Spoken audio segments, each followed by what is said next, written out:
and it feels like we're doing a post-game show for a loss. We're not, obviously. Chiefs won this game, clinched the division. They now climb to a respectable division throttling lead, not just in the AFC West, which again, locked up today, 7th consecutive time,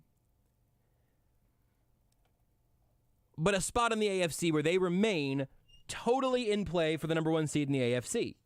If the Bills would have lost to the Dolphins last night, which was pretty close to happening, that game was a lot more fun than this one was because I wasn't quite as invested, the Chiefs would be right back there at the top of the conference again, first round bye and all that good stuff. You've got to survive with a win. But I hope you'll forgive me for not being super effusive in my praise and in my allocation of style points given out in a game that needed overtime against the first name that will be heard when Roger Goodell goes to the podium here in Kansas City this spring. The Texans are the worst team in football. They enter this game 1-11-1, a record that you can render in binary. There's nothing but ones and, I guess, dashes. And I'll be honest, I mean, there are a lot of different places I think you can share some blame and frustration in this game where I think it could all be totally well-deserved, totally reasonable, totally valid. But one sort of big picture concern that I think felt pretty evident is that one team has a 1 seed to fight for. One team has a number 1 overall pick that, frankly, they should keep losing so they don't lose their grip on that, although I'm not sure anybody is particularly close to them in the basement right now. And only one of those 2 teams went out there like they had something to play for today. Again, one team just clinched a division and is looking to get the number 1 seed back. The other's the worst in football. And one team looked like they had something to play for. And it was the Texans.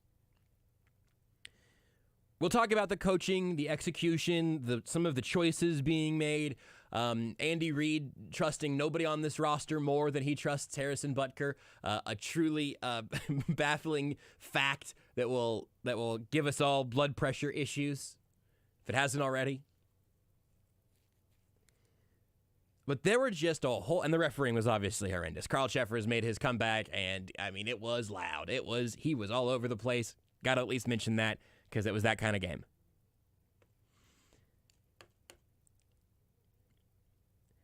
But I don't know. I mean, I said a lot of this stuff over the course of the week because I wasn't going to get hit at any point today.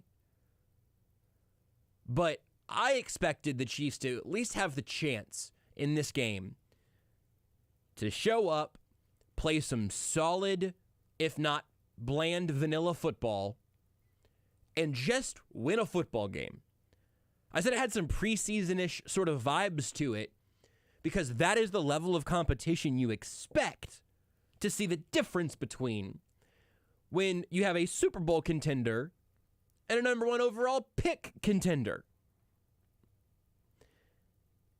So the gulf there, I think, is understandable. But I said this as much this week as well. You can't be the Chiefs going out and expecting that because you'll play some uninspired, lifeless football, and before you know it, the worst team in the league is pushing you to your limits. And it's going to be some time, I think, before we really figure out who to put the majority of the blame on there. And as like a preventative measure, I want to start with the defense today because I know how last week's show went, and frankly, I wasn't totally thrilled with where I started the postgame show last week because I think it ended up being a little bit single-minded, whereas by the end of the game, or the end of the postgame show, and certainly by the end of this last week, I feel like I had a little more nuanced angle on what this game actually provided. So I want to talk about the defense first. This is something that Matt Lane, our friend from KC Sports Network, regular guest on The Zone, he tweeted this out after the game dropped to 14-7. Said Spags didn't fumble the football, lose contain, get beat one-on-one by a special teamer, get beat one-on-one by a rookie tight end, commit bad PI after being beaten by an average tight end. Later, Matt had to go back to the well, significantly later in the game, third or fourth quarter. Spags hasn't left anyone in an awful matchup multiple times. He isn't overly committing to the blitz versus a subpar offensive line that the four-man rush should beat. He isn't playing only soft zones. The only qualm has been the Harris drive, which was brought up. Now, I will say, when Darius Harris gets called for a DPI when he's on the field in that spot instead of Willie Gay Jr., that is a coaching thing. Matt says as much. I'm telling you as much. But I just think I'm kind of over the front seven on this team, Chris Jones notwithstanding. And look, I mean, Frank Clark makes a great play at the end of the game. That's huge, and Willie Gay recovers it. Stupendous play. But when you can go wire to wire in a show, in a game, and the most juice you can show it as a front four is like one rep from George Karlaftis that everybody loved on Twitter, rightfully so. It was a good rep, but he couldn't finish there. He just kind of runs his guy through. You can see a glimmer of what's to come. But this is at least the second, and maybe this, I'm just paying attention. It's been like this for 3 years. I don't know. This is at least the second game in a row where I feel like the Chiefs defenders, and not just the little guys, but the linebackers in particular, Nick Bolton and Willie Gay, Darius Harris. I'm not going to include Leo Chenal in this for an anecdotal play I'll mention in a second. But it feels like way too often the front seven knows where the ball carrier is going to be. They wait for the ball carrier to get there, and then when the ball carrier reaches them, they collide, and the Texans or the Broncos last week pick up another 2 or 3 yards. It just feels like that happens all the time. Like there is a aggressor-aggressee problem in the Chiefs' defense. And you could say maybe that is how they're being directed from the coaching staff, and maybe there is something to be said there. I'm open to it. But late in the game, Leo Chenal did something simply shocking. And I am no Leo Chenal truther. He should not be on the field in passing situations. He should not be on the field until he has to be right now. I believe in his skill set more than I do his current fit in an NFL defense, okay? So this is not me campaigning to, like, bench Nick Bolton and start with Leo Chenal. But he did something when he was called on late in the game that just absolutely blew my mind. It was absolutely shocking. Please make sure you're sitting down. Leo Chenal saw the ball carrier, ran towards the ball carrier, hit the ball carrier, and brought him down right there. It was crazy. Like, totally unexpected. I didn't even know that was still allowed. I didn't even know you could do that and not get penalized for it. Now, in this game, maybe you would have gotten penalized for it because Charles in charge out there. Whew. Another rough refereeing day. Which at this point shouldn't be surprising. It's like saying another rough kicking day from Harrison Butker. Really shouldn't be surprised anymore. But it's a deeply frustrating game that the Chiefs win once again. 2 wins in a row where they put up really uninspired performances against 2 pretty crummy teams. And here's my last dismount for this beginning, and then we'll begin taking some calls. We'll bring you pressers from Houston, all the good stuff. Andy Reid, Patrick Mahomes, whoever else the Chiefs bring up.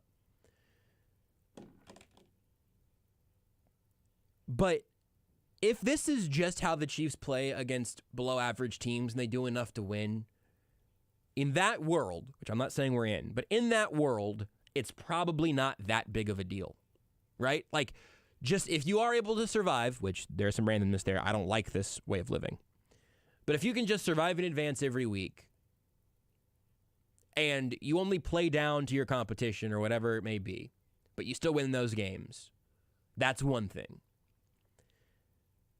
But they played down to the Colts and lost that game. And really the bigger question becomes, what happens if you just come out flat against the Bengals in the playoffs, the Bills in the playoffs, the Dolphins in the playoffs, anybody in the playoffs? The Chiefs aren't going to get tested by a good team the rest of the way this year. Not to say they won't get tested, because they got tested today, but they won't be tested by a playoff team the rest of this season. And so I think the best you can do, if all you're being given is 5th grade tests, but you're trying to write your thesis in a couple of months, but all you're getting is some Scantrons that got yanked out of an elementary school classroom, I would at least hope that you perform pretty well in the 5th grade Scantrons. Do they still use Scantrons? I would like to believe that great teams can try to make some of this look a little easier. Not just for style points or just because I say so, but because if that coin toss goes differently, I mean, the Texans offense still I don't think is terribly good. And obviously both teams got the ball. But like, we're talking about a great punch out from Frank Clark and a miracle recovery where Willie Gay pulled the ball out like he was delivering a baby from whoever it was that had the ball in the pile there. You had guys make great plays to win the game and to keep it alive. But it was not a lot of fun from point A to point B. And I think it's reasonable if you say you played poorly against a bad football team and barely won. Therefore, I have some questions about what you're bringing to the table this offseason, this postseason, the rest of this year. Maybe it all washes out because it doesn't hurt you in the standings and you don't need to play your best football until you're playing your best opponents.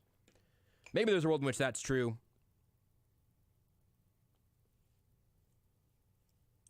But it would have been a lot easier to just win this game by 2 touchdowns. Some of that's on Andy Reid and 4th down calls. Sometimes that's on, Patrick Mahomes missing a shot to MVS that would have blown the game open a lot earlier. Maybe that would have changed everything. Plenty of places where guys could have been better. Not that many places where it feels like it could have been worse. If this would have been a 3-interception game from Patrick Mahomes, they lose. So that part was better. The Texans were scoring off turnovers. And then the defense, once again, like last week, put in some bad positions, also did not stop the bleeding, in this case until the very end when they did. Offense that looked congested. A team that came out looking pretty flat. A coaching staff that didn't exactly put out its best work today. It's a frustrating victory. A frustrating, hear me out, way for the Chiefs to clinch their 7th consecutive AFC West. Like, that is an unbelievable thing. And yet, here we are, wondering if this Chiefs team is really good enough, or why this keeps happening against subpar opponents. It's a winding riddle that we'll continue to try to solve over time. We'll let you put your best guesses in as we go. First up, we go to the phones with Travis. Travis, you're on Sports 3810 WHB. Travis, break it down for me. What's up, Brisco? So, I'm going to be honest. My confidence in this team is completely gone. I think that they're going to make the playoffs. They're going to win the West. But, I mean, do we really think that this defense is going to be able to stop Josh Allen, Joe Burrow, even Tua at this point? I mean, Davis Mills I know he didn't have a ton of yardage, but he kept drives alive with no weapons. One thing before I get to the coaching, on the fumble, I mean, Pacheco's got to hang on to the ball, but I don't know if nobody's posted anything. Andrew Wiley literally was standing over the ball. He literally kicked it. Didn't see that live. Refused to pick it up, but zero awareness, didn't care. Multiple times I caught Orlando Brown. As the defenders are running, he's just lollygagging it, jogging. I mean, to me, it boils down to coaching. This team is poorly coached. Andy Reid's a great play caller, but right now this team is poorly coached. They look like a team that's playing with a bunch of arrogance, that Pat's just going to bail them out, and that's how they play. I don't know if they're coached like that, but offensively, defensively, they look flat. They're unprepared. They have no fire. That's coaching. And I know that the players got to get themselves up, but the coaches are responsible for getting that out of them. I think that it might be time to bring some fresh faces in next year, offensively and defensively.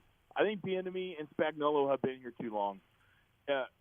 And here's my thing: if to respond to the text that you quoted earlier, if it's not the coaches, then people need to start jumping on on Brett Veach. And I know in the slogan here in town is "In Veach we trust." If it's not the coaches, then it's Veach not getting the right players for the coaches. It's one of the two things. It can't be one and not the other. Yeah. I don't think that these players are bad.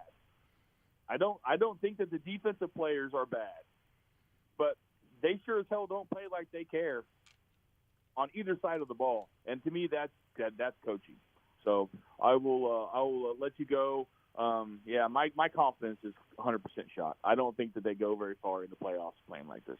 So Travis, I appreciate you. There's some good stuff in there that I want to break down. I kind of floated this out a couple of times last week on the Zone. We never really had time to like fully unpack it. So here's the question that I've been fiddling around with for the last week. Because I think that point there is a pretty reasonable one. Hey, is the coaching bad? Are the players bad? If the players are bad, does that not reflect on the general manager? Here's the question I would ask you. And I think the truth is that there's a little bit of blame to go around to everybody for this team not being as good as it should be, being the fact that it's quarterbacked by the most valuable player in football. Obviously, you say, hey, we're fighting a roster that's 11-3 on the year. Why are we fighting the roster? Well, because they're quarterbacked by Patrick Mahomes. We all see it, right? Everyone sees that. Here's what I would ask you. How many positions on this team do you think are above NFL average? How many position groups? You got the quarterback, and that's technically a depth chart, but it's really about one guy across the board, even though the Texans made 2 work today. If you want to give Veach credit for Mahomes, like he can drink for free off that for the rest of time. But how many position groups does this team have that is better than your average NFL team? Now, I'm asking you to compare that against the rest of the league, and none of us are paying as close attention to the rest of the league as we are to this team. Tight end group is great. Travis Kelce obviously predates Veach, but they've kept him around. I'm willing to give some credit for that. That's okay. Travis Kelce's maybe the greatest of all time. Noah Gray, I really believe in as like the second guy behind Kelce, and we'll see how he evolves over the next remainder of his career. Jody Fortson is obviously is my favorite, at least for where he fits in the depth chart. And then Blake Bell got hurt, but like that depth chart was good, really good, top to bottom. I think the running back group is pretty good. Not counting the first-round pick that they spent on Clyde. Just Pacheco McKinnon as your 1-2, whoever your 3 is, pretty good, but maybe just NFL average. Chris Jones predates Brett Veach, but they kept him around. Chris Jones is an elite player, but the rest of that defensive line is subpar, even with Chris Jones there.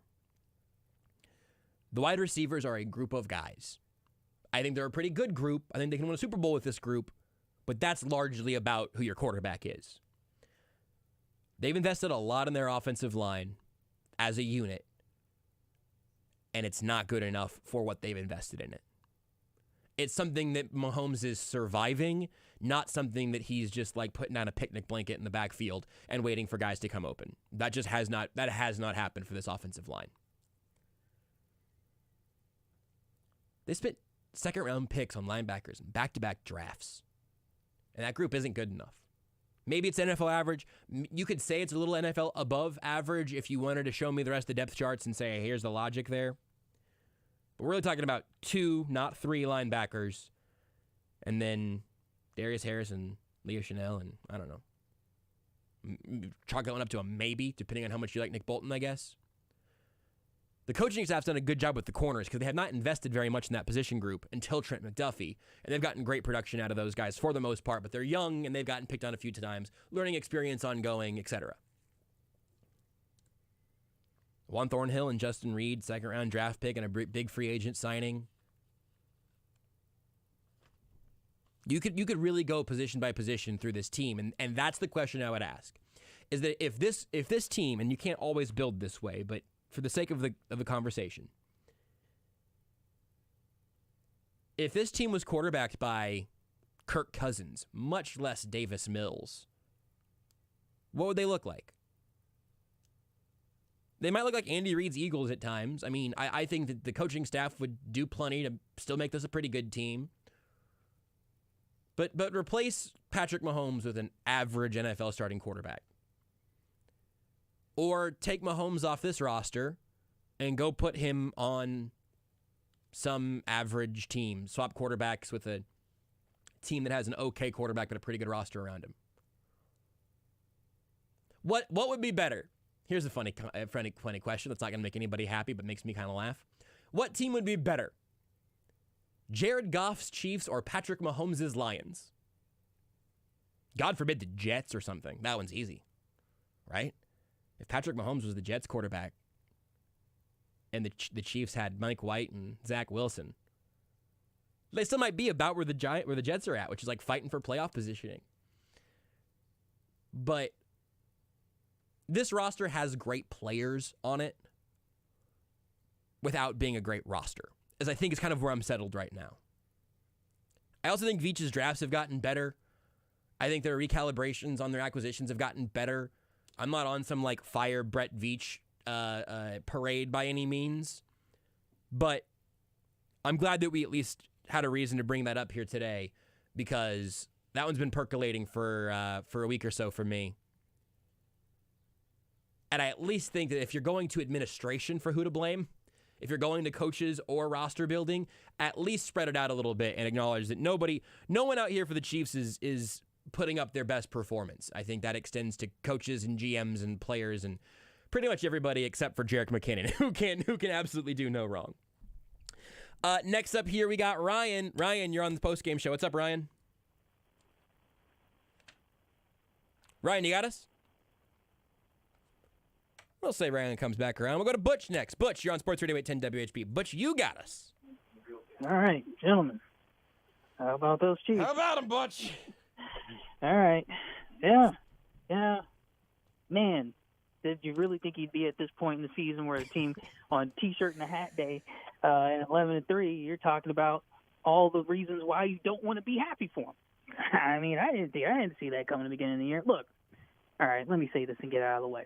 You've probably heard me talk about in the past the way that the Chiefs kind of coach this team and call these games in a position like they believe they're a lot better than what they really are, or like they're like the 2019-2020 team. Mm-hmm.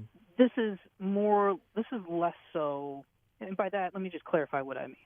This isn't necessarily about what the call sheet is on offense or even the way that Spags chooses to call his defense. I think they go along on a play-by-play basis, and they do really a great job, in my opinion. What I meant by that was in these sort of decision-making within the game, they will try to call the game as if they say to themselves, hey, we're going to need the defense to make that one stop in the playoffs, or hey, Harrison Butker, we're going to need you to make this one kick in the playoffs. Let's put them in that situation right now. See if he can make. And I'm at that point where I'm like, guys, you're not that right now. There's only so many portions of your team that you can rely on to help you win games, and it's the offense. That's it. That's the one consistent, constant part that helps you win games. Yep. So in my opinion, I say lean into it. You're at this point where you might have to think to yourself, we really need to lean into our offense. 4th and short, 3rd and short, end of game situations.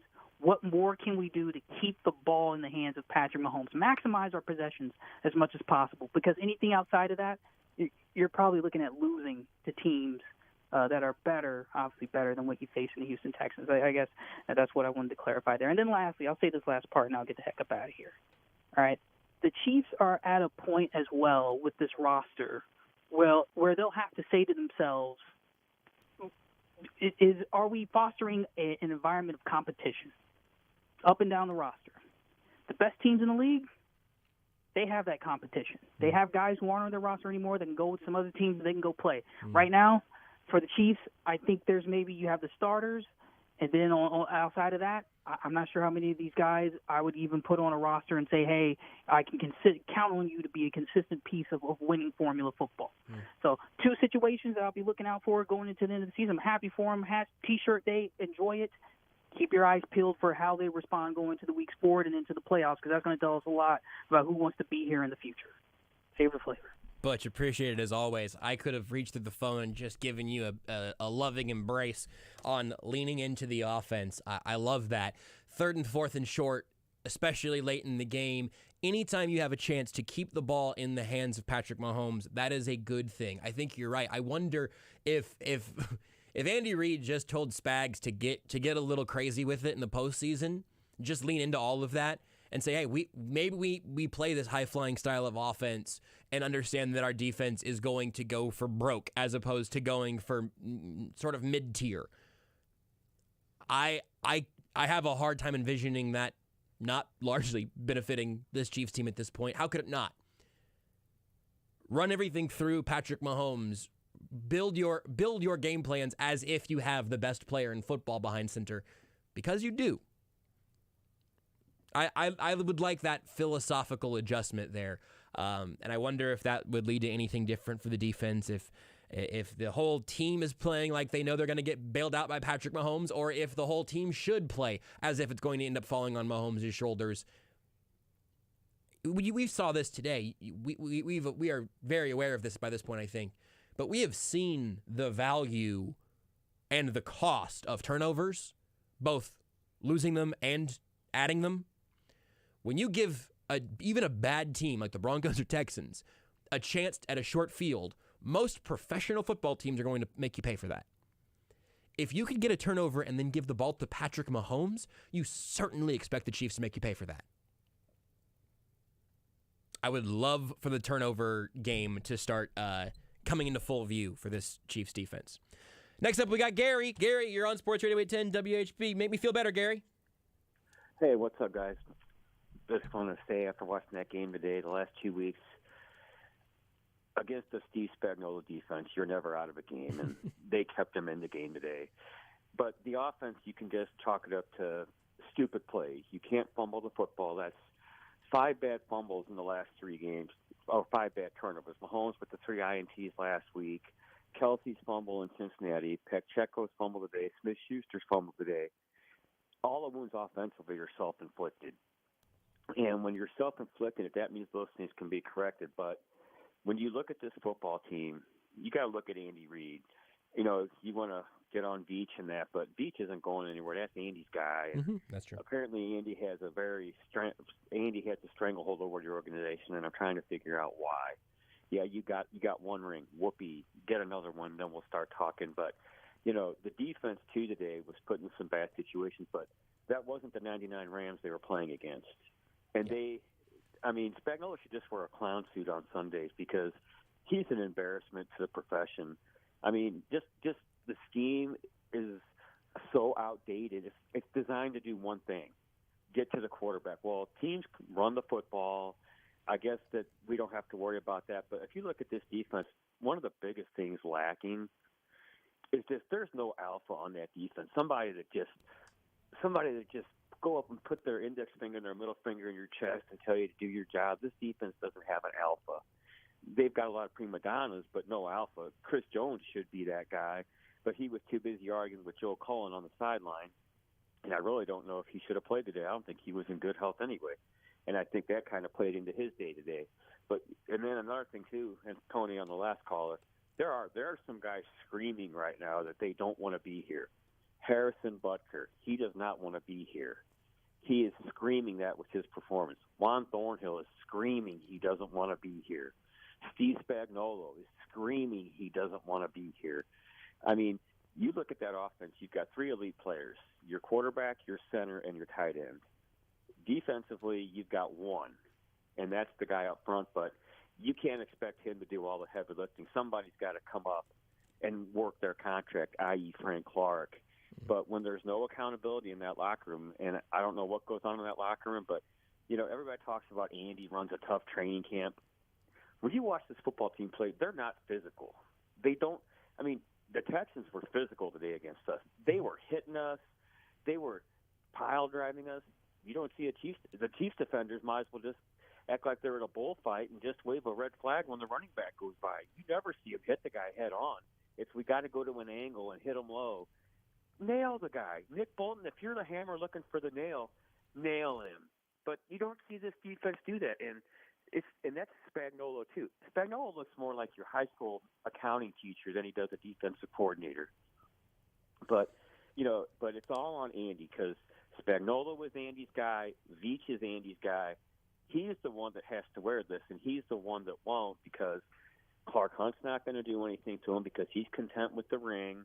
But he's going to be the one that's going to have to go to Andy and say, we're making a change at defensive coordinator. You're not going to have a say in this guy because we don't want any more of your friends. We're going to pick the guy. If you don't like it, TDB. I'll hang up and listen. Great show.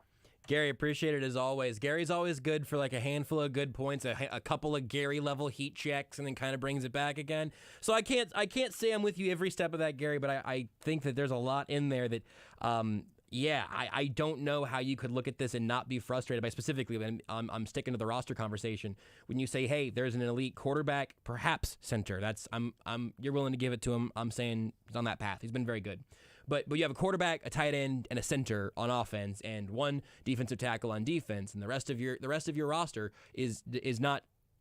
There aren't very many blue chip players, and there at least aren't enough to account for the fact that there aren't enough above average players. If that makes sense. You can be the Bengals defense built with above average players and be pretty good. And right now, I think the Chiefs have guys who have simply not lived up to the standards that they were hoping that would be set when they were brought here. You can say that's a misevaluation on Veach. You can say that's underperforming by the player. If you want to put some of that on coaching, I think there's room for it. But ultimately, Gary's got his general sort of, I'll say Eeyore kind of energy most of the time. I understand that. But I think that's a pretty fair little snapshot of where Chiefs fans are standing after clinching their 7th consecutive AFC West. Like, what a wild time. Let's take let me try Ryan one more time here, and then we need to take a timeout. We'll hear from Andy Reid, Patrick Mahomes, Clark Hunt, and hopefully some players from the podium as well. But Ryan, you're up next. Give it another go, Ryan. You got us? Yeah, thanks. Yeah, absolutely. Gary, of course, yeah. The Eeyore thing, it always comes down. Wasn't a great game. No, we won. But I don't understand why we don't come out and run a little bit earlier than we do. If it calls for it. We talked about it last week, Josh. Like, if it's one of the worst rush defenses, like, why is it not like see how it is, test it, and then go from there? And I think once they started rushing the ball, it opened up other things. I'm saying rush it all the time. Our receivers, I love Juju. I think he's playing more, like a more middle, in the middle. He's kind of bigger. MBS needs to catch the ball more. McCole, when he comes back, that's going to be a big one. I mean, he's been here forever. I think we need some more thumpers on defense. We do obviously need some more thumpers, like where we usually have two linebackers out there, Willie Gay and Nick Bolton. Mm-hmm. We need more thumpers. The young secondary, as always, I'm fine with that. I think people get down so quickly. I know it was a bad game, but everybody's getting paid millions of dollars to play on both sides. And it's hard to win the NFL. I'm glad to come out with a win. But I don't know. Just stay positive. I think we're still the Super Bowl contender out of the AFC. Now, is it going to be easy? No. But we've been there before. We never give up. And that's a big thing. And I think we have an awesome culture. I think I heard somebody say that earlier. Maybe not, but I think winning culture. I still think, one of these days, like we were talking last week, there is going to be Patrick's going to be in the picking the next head coach, and when that happens, I don't know. I don't think they had any horrible play calls today, but turnovers got to stop. I don't think I've seen as many as I have that we have in the previous years, but in all honesty, like we almost were in first place because of a Buffalo win yesterday by a field goal. I mean, in all honesty, so keep it real. I wouldn't change the team for anything. I wouldn't. But anyway, appreciate it. Hey, I won the Green Cattle Company thing a couple of weeks ago.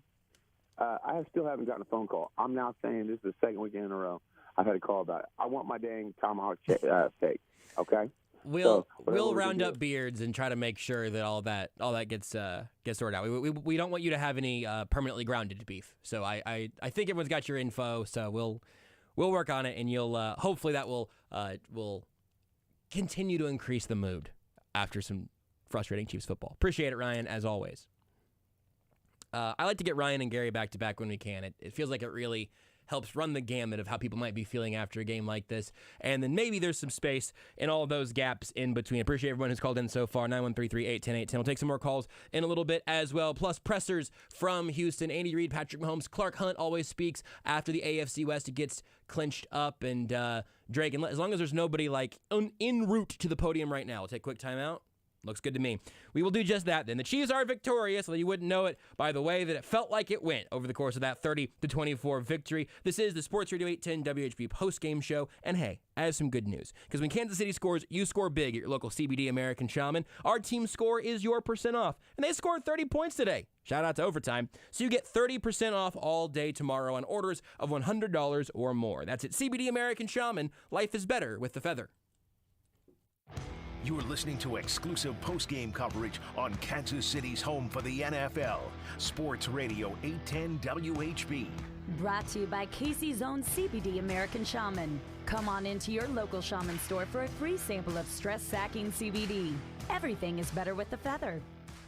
Are you suffering from hair loss, bald spots, receding hairlines? There's a new solution for men and women that uses regenerative medicine to stimulate hair follicles and give you thicker, fuller hair with no surgery. This remarkable treatment is now available here from the regenerative specialists at QC Kinetics. That's right, the same protocols that help relieve joint pain can be used to give new life to dormant hair follicles. QC Kinetics medical professionals can use growth factors from your own body, concentrated and applied to your scalp, restoring hair follicles, preventing further loss, and increasing hair growth. Imagine thicker, fuller hair with no expensive surgery and no downtime. So if you're losing your hair due to aging, pattern baldness, or a medical condition, call now to learn more about exciting natural biologic treatments, regenerative medicine that can stimulate those dormant hair follicles. Get your hair growing naturally again. Call QC Kinetics now for a free consultation. Call QC Kinetics, 816-412-6299. That's 816-412-6299.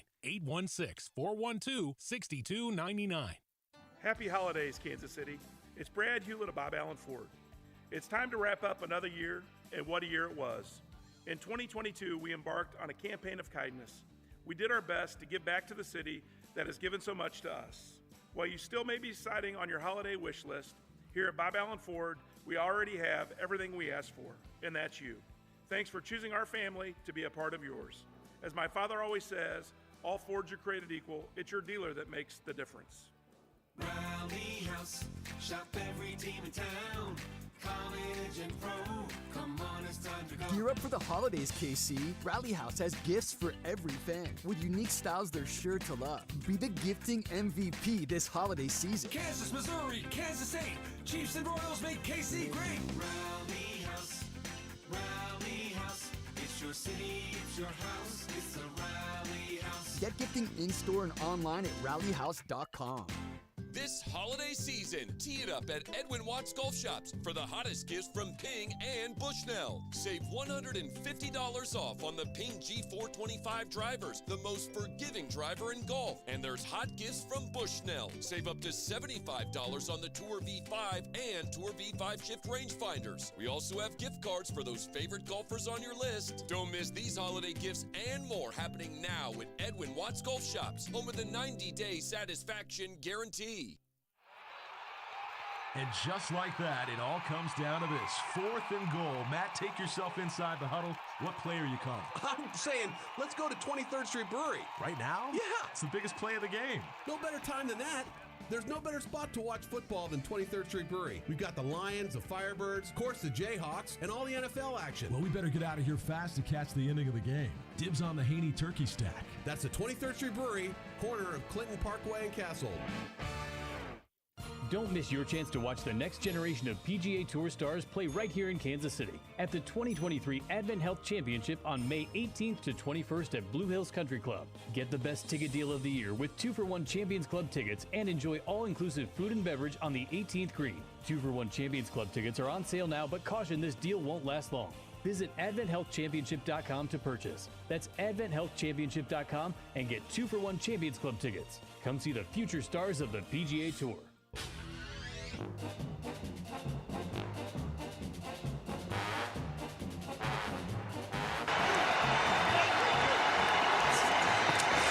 Mahomes blocked by McKinnon to the end zone. Wild crab. Touchdown. Sensational. Valdez-Scantling. An incredible touchdown there, and that is our Andy's Sweet Play of the Game, brought to you by Andy's Frozen Custard. Stop by any KC location for Travis Kelce's 87 and running concrete and help raise money for this worthy cause. 87 and running and Andy's Frozen Custard, the perfect option play for KC fans everywhere. The offense had its moments of excellence over the course of this game, ultimately 30 points, but requiring overtime to add those final 6. 24-24 with the Texans at the end of regulation. Plenty to be frustrated by, plenty to celebrate on the day the Chiefs win their 7th consecutive AFC West. A truly tremendous streak, but one that does sort of feel like it's under a little bit of a gray cloud hanging in the sky because this was the Texans. This wasn't supposed to be this difficult. So we've been able to run the gamut of emotions here as we go from, maybe you're thinking you want to buy a hat, although I imagine most Chiefs fans are hoping to have some conference and NFL materials to be purchasing in the near future. That's the life of a Chiefs fan right now. And maybe you're saying, I don't want to touch one of those AFC West hats because you've got bigger goals, or also you just don't think this team's going to be that good at any point, making it that long, that deep into any playoff run. Ultimately, the Chiefs still stand amongst the top 2 in the AFC, and that's what makes this sport as chaotic and fun as it is. Meanwhile, the Bengals are currently down 3-0 to the Tampa Bay Buccaneers. What does that mean? I have no idea. We'll all find out together as the league continues to be wild. The Texans gave the Cowboys a scare last week as well, but doesn't feel great from the Chiefs side, even in a 6-point victory because of the way it came around. We'll hear from Andy Reid, Patrick Mahomes, Clark Hunt, and Jerick McKinnon. Meanwhile, we'll continue working through the phones because there's plenty to talk about here. Dan is up next on Sports Radio 810. I almost said Sports Radio 8 Dan, but you know what? Right now it is. Dan, what's on your mind? Hey, Joshua, how you doing? It was a great way to pull the game out. I'm here with my nephew, John Walter, at the Legends. It's my birthday tomorrow, so he took me out to Blooming to a Blind Ball barbecue. I saw the Texans tied to the win balls, and then when I went to the restaurant, I heard a big roar, and I knew the Chiefs did it, and we pulled it out 30-24. It's still got to get clean the turnovers, and Bucker, he'll get together on the extra point. And you said you had some steak for me, Joshua. Yes, I think you're on the list also. I don't know if I don't know where Beards is at in the beef planning side of things, but if Beards didn't get your info last week, Dan, please make sure that the Drake gets it here real quick from last week. I think Beards said he got Dan's info, but we're just giving beef out left and right here on the Sports Radio 810 WHB Postgame Show. Dan, appreciate it as always, my friend. Always good to have you in on the mix. Let's keep it moving while we got some callers on the line. Next up, we got Paul. Paul, you're on Sports Radio 810 WHB. Paul, what you got? Hey, I'm going to make you feel good. You don't live in Dallas. If your $250 million quarterback didn't throw a pick six in overtime, you feel good to the amen on that one. So I'm ecstatic about that my $250 million quarterback didn't throw a pick six. So I can't wait for the national media to hit big old Jerry Jones and them guys up. But one thing about it's amazing how you got a $250 million quarterback that's playing at elite level and a kicker, the third rail, special team. He can't control that. It's frustrating, and an extra point in the field goal. I mean, you could see Mahomes' face. He did what smile. He could tell he just wasn't feeling it. And I think he knew he was going to overtime. But one thing before I get off, Josh, is there's a beast out in the East, led by a general out there, and I said that before. And we got to put everything we got to meeting that beast, and we're probably going to go upstate New York. And we really got to look ahead. Those guys in that Arrowhead drive, they better have a command center and start planning for that army over there going up in that Bills Mafia. That's what I'm saying. I know you get one game at a time. I got that. But that beast out there taking care of Miami yesterday like that, he's special out there. Yeah, Paul, I think you're right, and also appreciate you providing the overtime perspective, man, because I saw that the Jags won this game in overtime over the Cowboys. I did not see how it ended. What I see right here on the simple ESPN box score is Rayshon Jenkins' 52-yard interception return touchdown for the Jags in overtime. So that's the very expensive quarterback down in Dallas, that team that almost lost to the Texans last week, did lose to the Jags, who put up 40. I saw people losing their minds about Trevor Lawrence throughout the game, but these noon games are hard to keep an eye on as an NFL fan when the Chiefs are playing in the early window. I really don't know what happened in most of the league so far today, but that, we had that game yesterday, and you're right, again, that I think that ultimately it's going to end up coming down to Buffalo.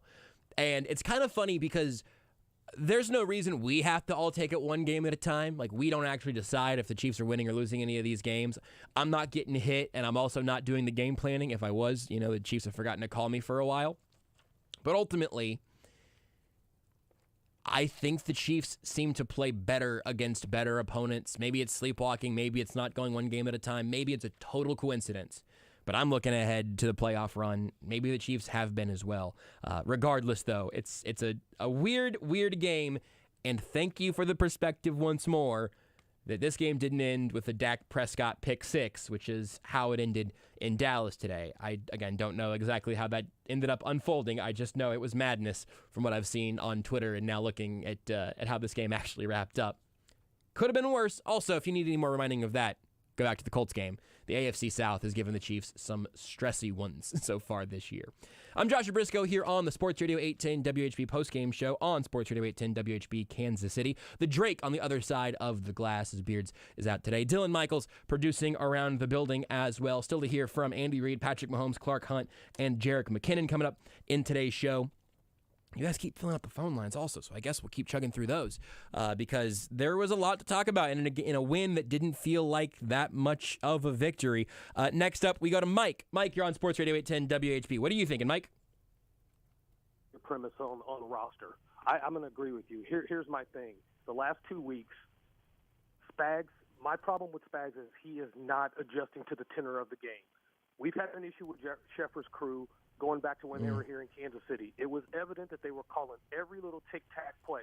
So it doesn't make any sense when they're 3rd and 8, 3rd and 9, 3rd and 10, putting them in press man, either one or two high press man, where you are allowing subjective holding calls, subjective pass interference calls. That has been my biggest problem with Spags. If you go from the premise that we don't have the talent and we don't have the players, then you have to get more exotic on the back end. I see he tried to play a little bit of zone, but the problem is when you don't play zone that much, you're not going to be very good at it. My problem with Spags has always been we do not game plan to take away a team's weaknesses. We are going to run our stuff, and you are going to have to beat us press man. Our playoff future solely depends on which refereeing crew we have. If we have a crew like we had today, we'll lose in the first round. If we have a crew that's not calling that as much, we're going to have some success. That has been my problem with Spags.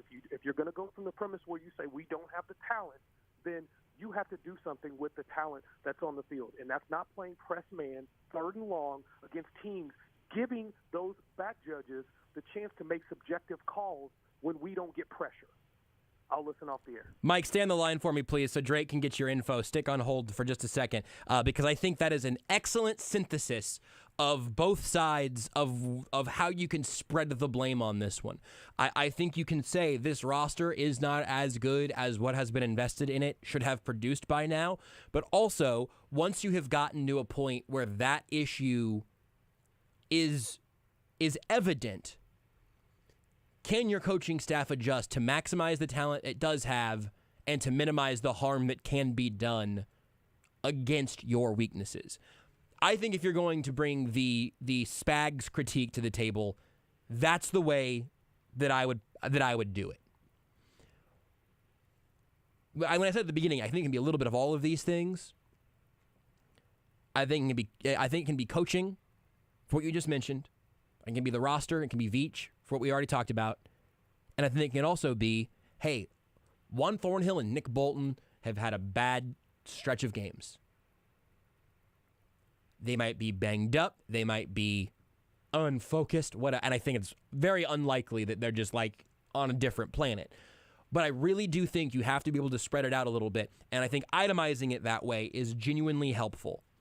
Because, yeah, any defensive coordinator worth their salt would be able to produce a good defense if you had 11 Micah Parsons clones. Even, I'm not kidding. If you had to play all 11, I think it would work. But what can you do with what you have, and then how can you adjust once you realize what you have? I can't remember exactly what he was saying about it last year, maybe even this offseason. But Spags has talked a little bit about sort of that process of learning what you've got and then bringing kind of round two of what the defense looks like after that point. They should be past that point this year. I know they're playing a lot of rookies, but most of them are those corners that, as we've talked about for the most part, I'm not that interested in telling you that Joshua Williams or Jalen Watson needs to be, quote-unquote, just better. I think they're in the situations they've been put in, and they've performed pretty well in those spots. I can live with that. They should get better as they go because in NFL rules, they're toddlers playing corner. They just got here and have been thrust into that spot without being highly touted draft picks. Trent McDuffie's a little bit of both for me. He's been certainly good enough for me to have no real critiques to fight with him. The one other thing I would say Spags defenses are supposed to do is, this came up earlier also, is get pressure and get exotic pressure when that is how it needs to be. I think this scheme has been let down by its front four. And not that they haven't made individual plays, but because they haven't done much with any consistency outside of Chris Jones. And he was sick. He was limited on Friday. We saw him drinking out of what appeared to be a glass bottle on the sideline. I don't know if he was cracking the top off some San Pellegrino. That seems sort of strange, but it could have been some sort of electrolyte, mineral sort of, recovery thing. It looked like a green glass bottle, which was just sort of odd. You've got one guy on that defense, on that defensive line, really just who can bring pressure consistently. If you want to make it even in the exotic blitzes or the skill sets you've got. Now, again, this isn't really a Spags defense to say if he had Micah Parsons and Chris Jones, that defense would be a lot better. Yeah, of course, I would hope so. I'm just kind of trying to understand where there are issues. And I think the truth is there are a lot of medium-sized issues in a lot of different places. Isn't very satisfying to accept that, but I think it's the closest thing to the truth, which means it's a years-long process to get it quite right. And you can't take a step backwards if you change coordinators. You can't take a step backward if you try drafting linebackers again. This is the evolution. Somebody earlier also, and we'll go back to the phones, mentioned that Ryan said this defense needs more thumpers. I agree with that in some concept, but what I would offer is that frequently in the NFL, speed and thumping are directly opposed in terms of the skill set you bring. You can be a thumper or you can be quick and good in coverage and all of that. If this defense needs more thumpers, that reflects pretty poorly on Nick Bolton. And frankly, Willie Gay to some extent.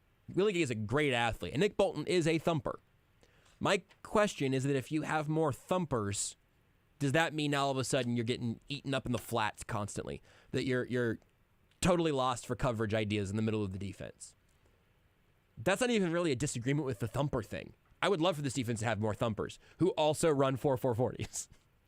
And I know this is the third time now that I've already mentioned Micah Parsons in this segment.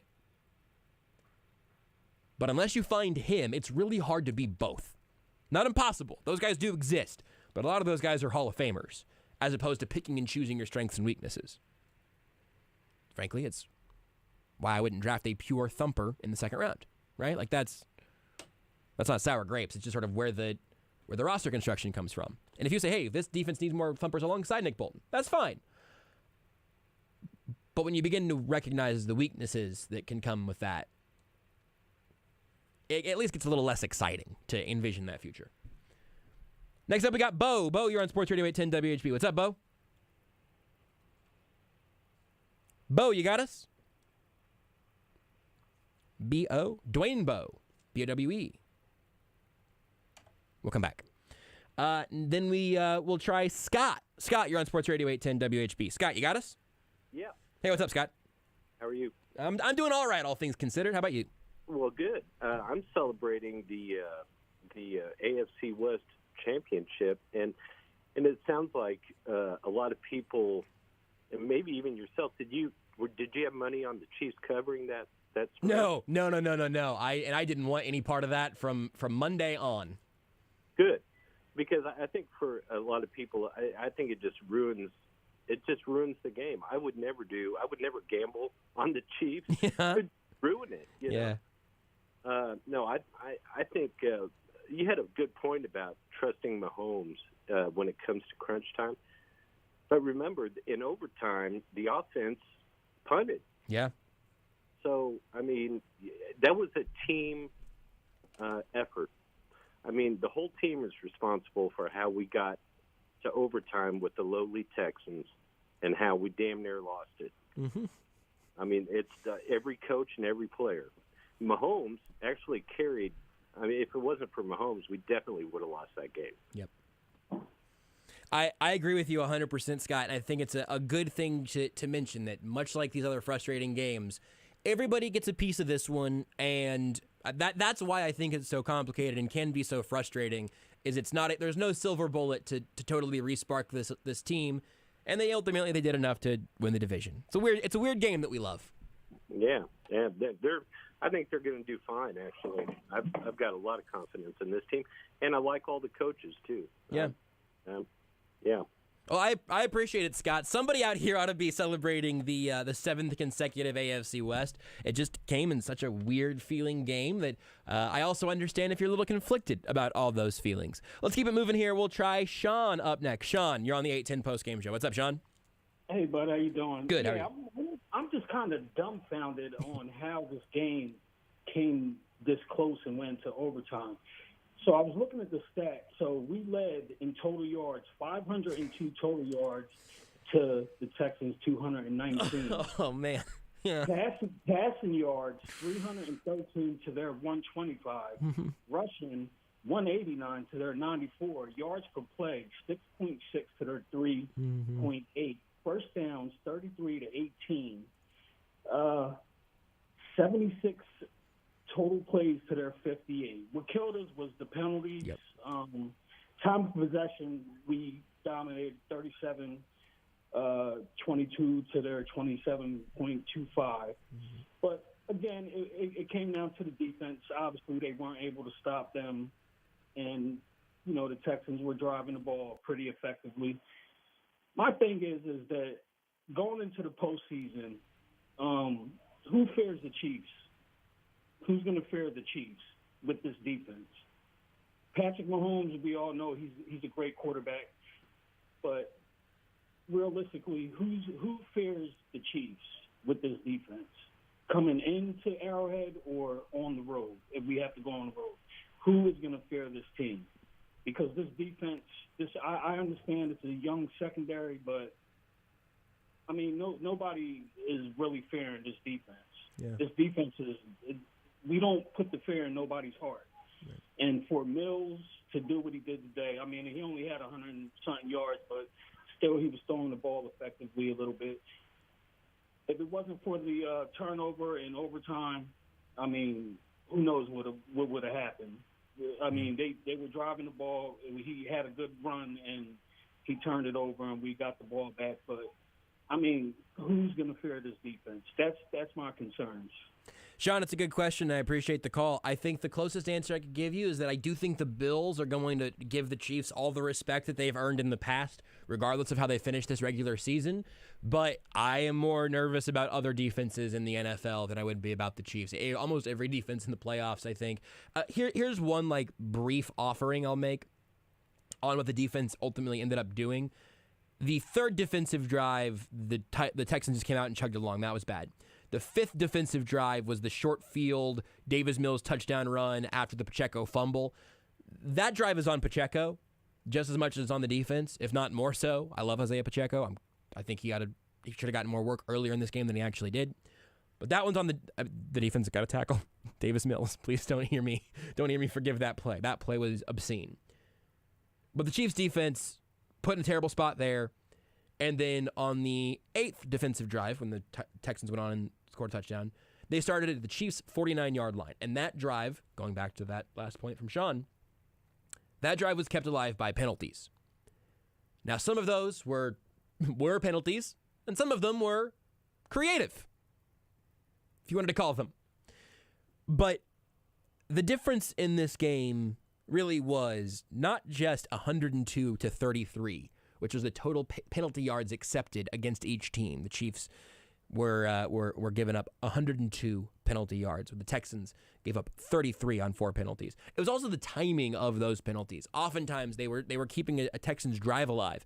And yes, Carl Cheffers, I think, is the worst referee in football, and he has really made a strong claim for that this season. He has pushed for that with authority, and at least somebody out there wants to be great. You know, I respect that. He wants that crown, and by God, he's earning it.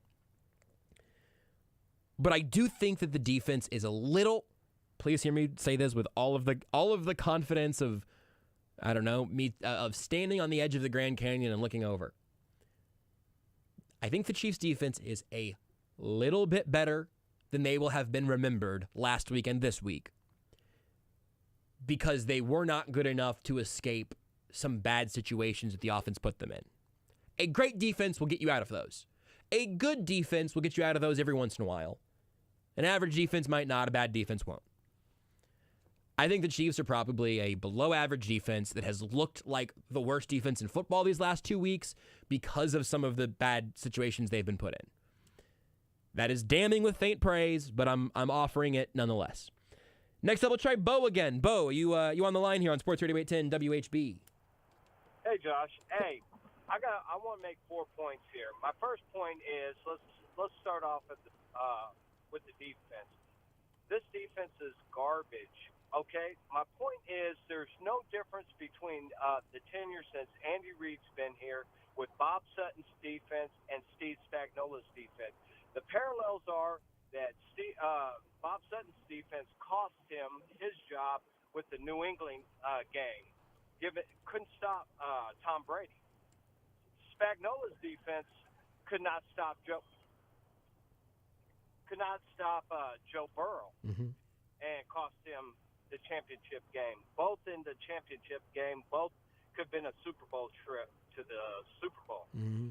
The other thing is 20-yard plays or more, the Chiefs are dead last. Red zone efficiency, third down, Chiefs are last in the league. I mean, there's just so many things that hinder where the offense has to pick up. Point 2 is these bookend tackles are trash. I think a lot of the miscommunication with receivers is the timing between the tackles and stuff, and Patrick Mahomes getting the time to get that ball out, get it down the field. And my next point is Harrison Butker, I don't know. There's so many excuses for him and for these missed kicks. He cost us a game in Cincinnati, I believe, with that missed kick. He also could have cost us this Houston, Texas game because of this missed kick and missed extra point as well. I mean, so some of these issues and stuff, but I assume to believe that Spagnuolo, there's got to be accountability with Spagnuolo and this defense. I appreciate the call, Bo, because look, here's what I would say is, first of all, I had to go look, and I was surprised by this. Bob Sutton was the defensive coordinator here for 6 seasons. Didn't feel like it was that long, but 2013 was a long time ago.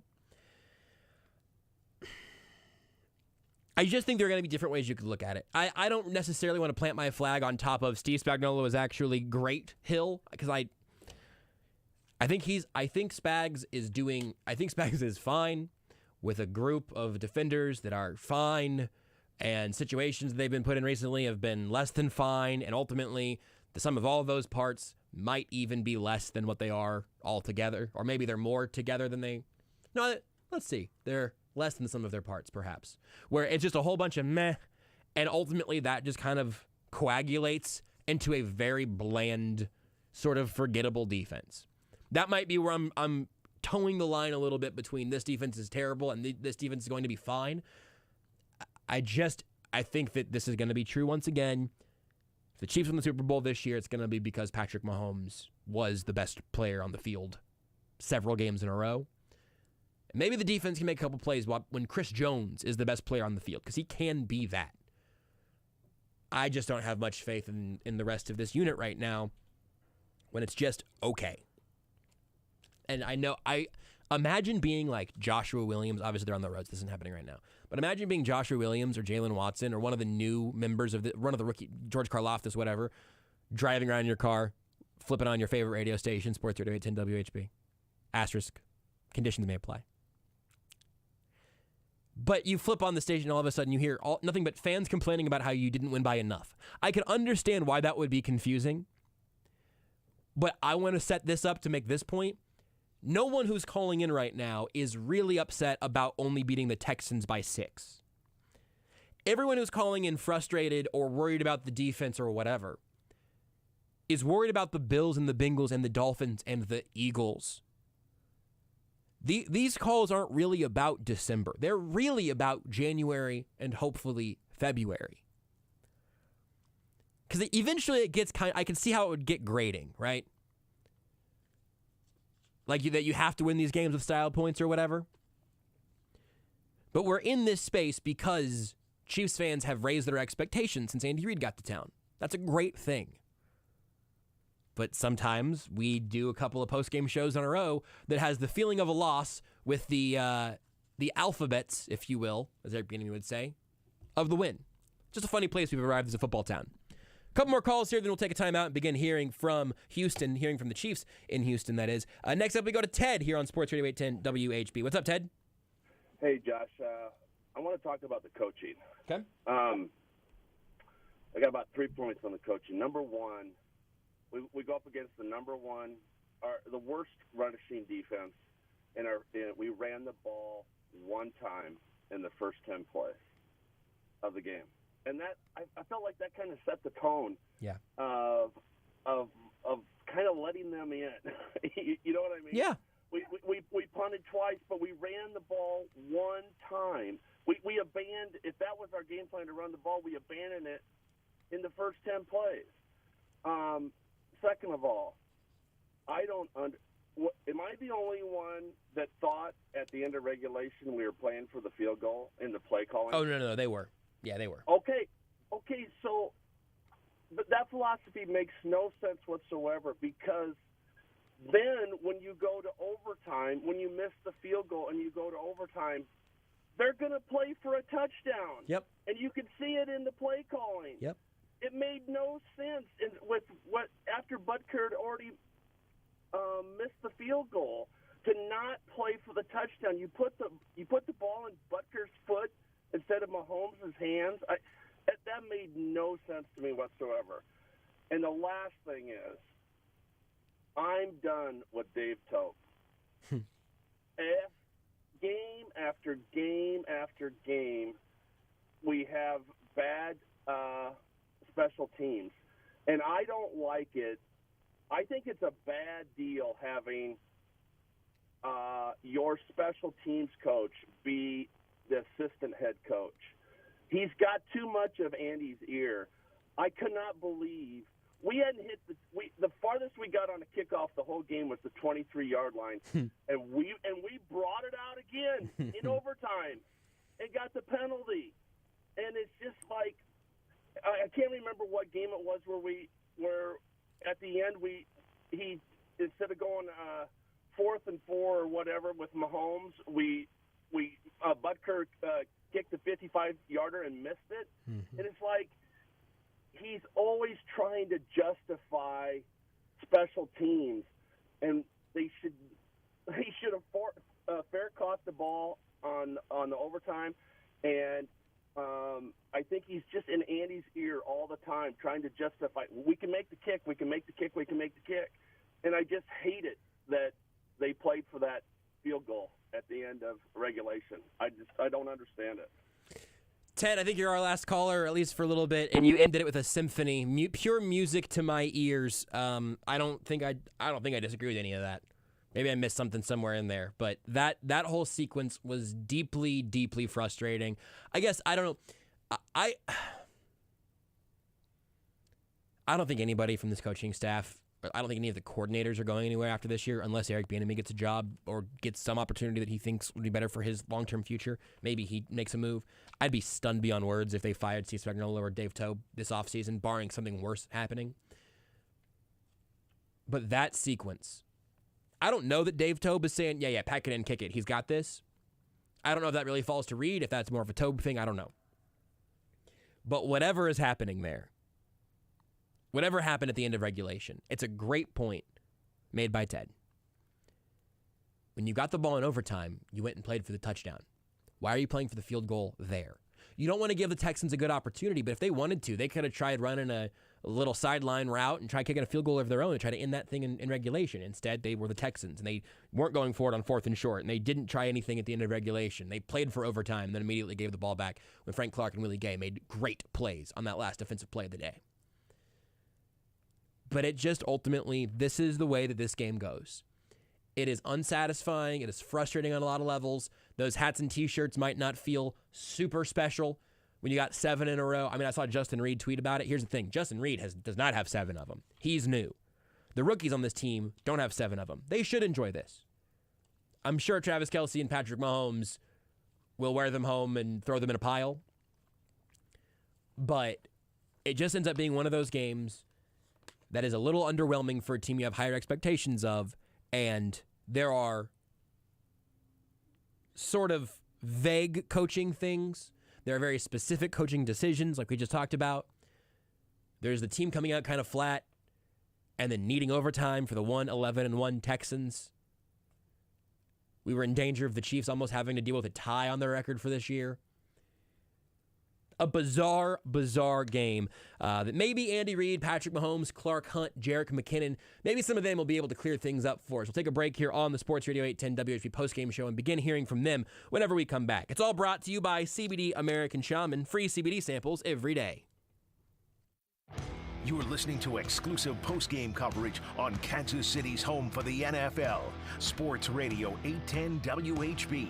Brought to you by Casey's own CBD American Shaman. Come on into your local Shaman store for a free sample of stress-sacking CBD. Everything is better with the feather. Hey Kansas City, it's Jeff Briggs with Victory Chrysler Dodge Jeep Ram, home of the Victory Effect, our pledge to drive down vehicle pricing for the city we love. Great news as we head into the holiday season.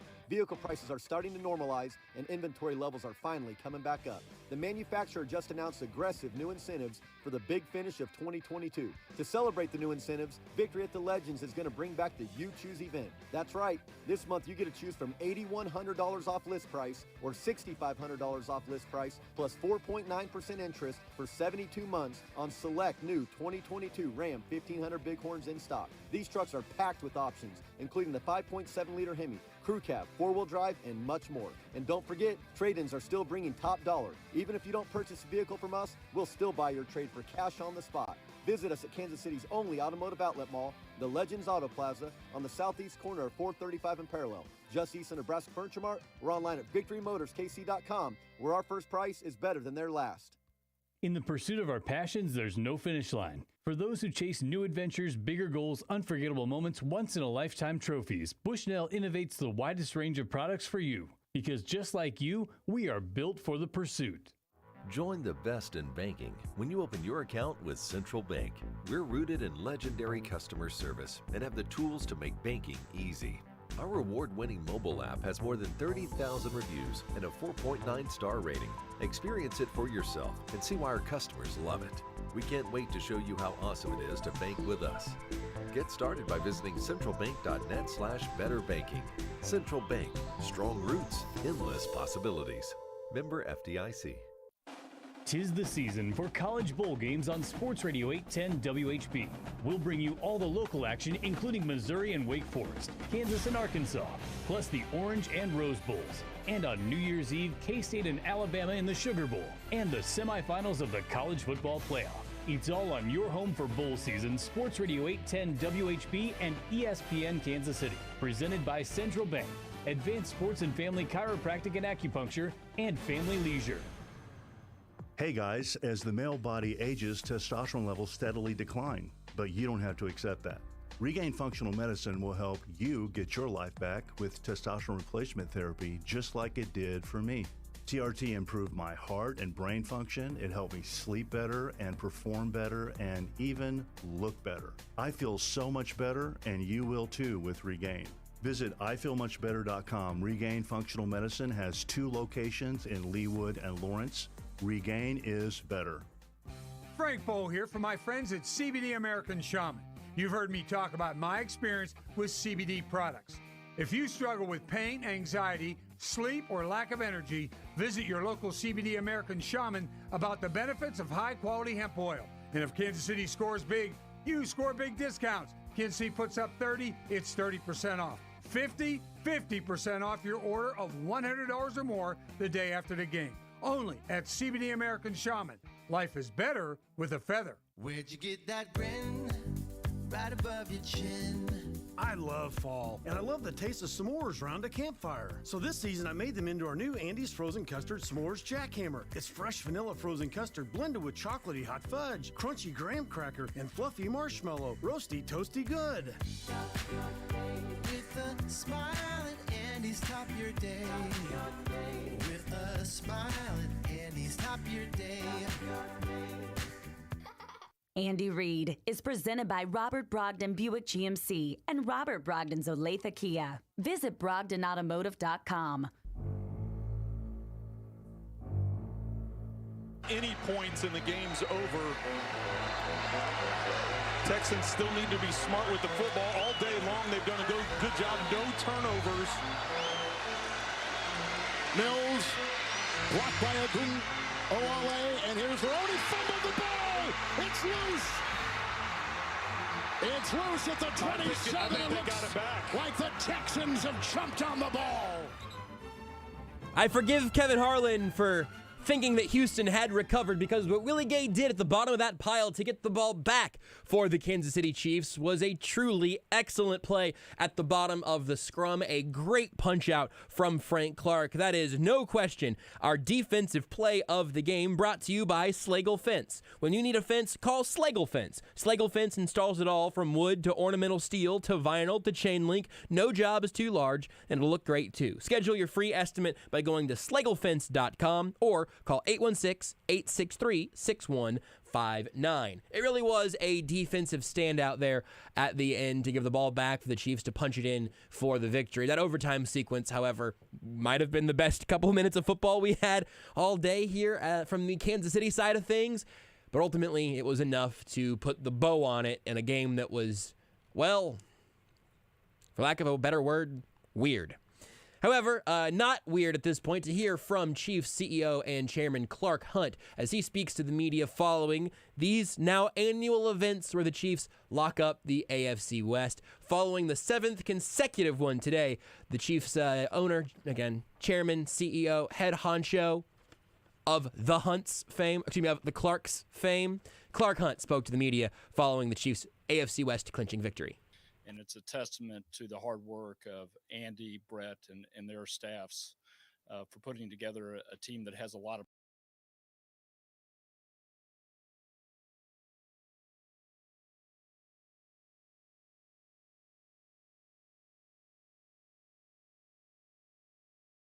we've got some important regular season games over the next 3 weeks, and then the opportunity in the playoffs to hopefully get back to the Super Bowl. I'm happy to open it up with any questions.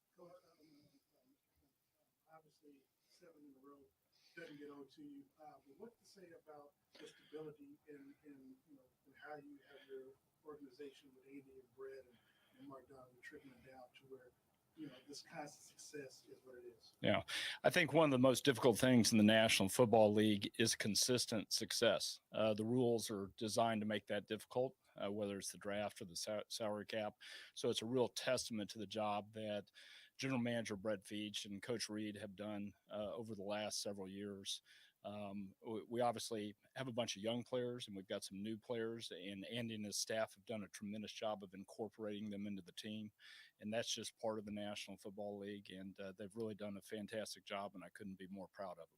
Clark, is there anything about this title that stands out to you from the others? Well, every one of them's special, and you certainly enjoy clinching this early.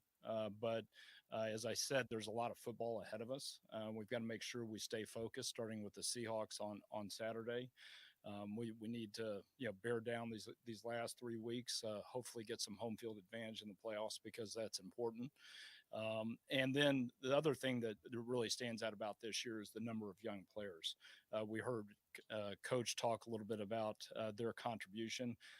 It's difficult when you have as many rookies as we do to get them to play at a high level on a week-to-week basis. And I think Coach Reid and his staff have done a tremendous job there. What about the way that the other AFC West teams seem to come after you this year during the offseason? They really loaded up for all three teams, really. Does that make this one any different or make it stand out for any particular reason?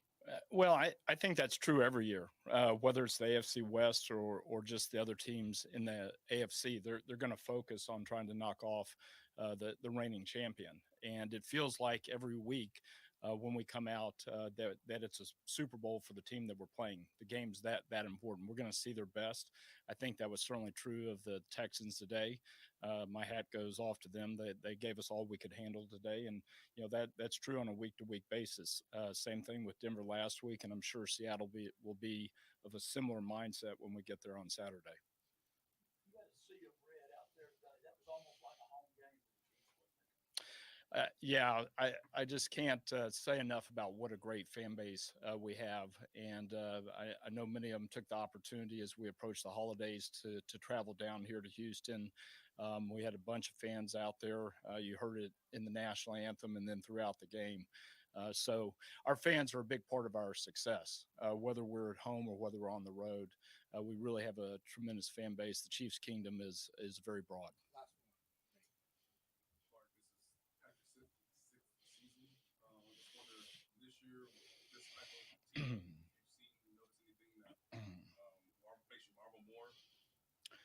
Well, I think you can see that he's maturing as a player. He came into the league as a remarkably mature young man, and the responsibility that he had coming right out of college was tremendous, and he handled it well. But his game's evolved as we've moved on in his career. Certainly, there were some question marks about the offense this year, given the changes that we had at the receiver position. And I think he's, showed that, he is the best quarterback in the National Football League, and he's been able to adapt his game to continue to win and put up very impressive numbers on a weekly basis. There's Chiefs chairman and CEO Clark Hunt speaking to the media after the Chiefs' 7th consecutive AFC West title. It's an incredible streak, the weirdness of this game notwithstanding. Meanwhile, a couple of teams that played the Chiefs very recently, Bengals down 17-3 at the half going up against the Tampa Bay Buccaneers. Meanwhile, the whole division right now is just very weird. The Raiders are up big on the Patriots, and the Titans and Chargers had one of the strangest plays you'll ever see in a football game on ultimately a Justin Herbert pick that I'll tell you was not his fault. Just some crazy things going on in the football world. And while all of that changes around the Kansas City Chiefs, they remain AFC West champions for the 7th consecutive time. Let's hear from the, I'll say, lead orchestrator of the turnaround. You heard the question and answer towards the beginning about the stability of this organization. Andy Reid, for all of his in-game frustrations, certainly deserves as much credit as he could possibly get for what's happened here in Kansas City since his arrival. We'll hear from Andy Reid and what he thought about specifically Chiefs-Texans right after this. Andy Reid is presented by Robert Brogdon Buick GMC and Robert Brogdon's Olathe Kia. Visit BrogdonAutomotive.com. We start from the top with Andy Reid. So he had an opening statement and some pretty good news so far on the injury front out of this game. All right. No injuries to talk about. Listen, our fans were unbelievable today. I think, we had more fans than maybe what the Texans had, and it was great to see all that red, and I think that helped us with the support down that overtime. Listen, it was a weird game. My hat goes off to Lovey for the great job in which he's done here. I mean, you've seen it the last 2 weeks. It's a hard job, and it takes time as a head coach. And Lovey, my word of advice is just give him time. He's a tremendous football coach. I've had a chance to compete against him for a number of years, and just rock solid football team. The thing I was proudest about our guys was they kept playing. They didn't let anything, excuse me, they didn't let anything hinder them, whether it was calls, whether it was fumbles, whatever. They kept playing. And defensively, I thought that was a real strength. And then Frank at the end, that relentless pursuit making a play like he did. Willie getting under the pile there and and making sure we got that football in hand. And then offensively, between Pat and Kels and Pacheco and McKinnon, I mean, they had a great day. Quez's catch before half, I thought was phenomenal. So just all around, good, a good fight. We got to do better in the penalty area, turnover area. We've got to make sure we fix this.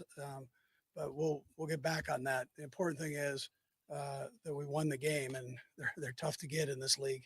So we're going to enjoy this one, and on the way home, and then we'll get ready for a good Seattle team coming in on Christmas Eve. So I mean, look, it was a weird game. Andy Reid said that. That was certainly true. My my mentions on Twitter would have verified that about 10 seconds into the thing. Yes, the Chiefs only play weird games. That remains true. Andy Reid saying the most important thing is that the guys kept playing. I would hope so. I mean, the Texans kept playing too. I don't need Andy Reid to go out there and to be a grouchy jerk after a victory. That's not necessarily what I think would be the way to do it either. But some of that just sounds kind of funny after a game that you needed overtime to beat the worst team in football. And he's right that no win is easy, and that is the most important thing. This would feel a whole lot worse if instead of a strip on that play, if the Texans would have just housed that handoff. It would be an even worse vibe around here. But still just kind of a funny thing to bring into the mix because you're a team with Super Bowl aspirations. Real ones. Just, any given Sunday or sometimes Saturday. That'll be the case next week on Christmas Eve, as Andy Reid said. So a short week for the Chiefs to turn things around. And Andy Reid said this game, well, it was hard fought, and the most important thing, yes, it was a victory. You know what? The guys are fired up. I mean, that's a hard-hitting group, football team. They know our team knew they were well coached. And I mentioned it to you guys. I mentioned it to the team that you can't, in today's world, in the NFL, records, you can't go by the record. Everything is so close, the parity, and you're off by like a fingertip catch or maybe a penalty or a turnover. I mean, it's just one thing. It's never been where there have never been so many close games as there is right now that have been determined by one score. So and the tape tells you the story. You put on the tape, and we knew it was going to be a battle. We felt that going in, and like I said, a well-coached team with good players. And so it was important that we kept going through 4 quarters. I think it's a little bit funny for that to be. Everything he says about parity is true. There have never been more close games and more evenly matched teams in the NFL. I can't remember all the numbers off the top of my head, but there are statistics to support that this year has been like the quintessential parity season in the NFL. But also, when you say the only thing that matters is that you got the win, that's not totally true because you're also saying you got to throw the records out at this point in the season. The wins matter for your postseason standings, but Andy Reid never really seems to want to talk about postseason standings. So that's looking ahead. Maybe he does in private, they actually acknowledge, the 1 seed versus the 2 seed or whatever. But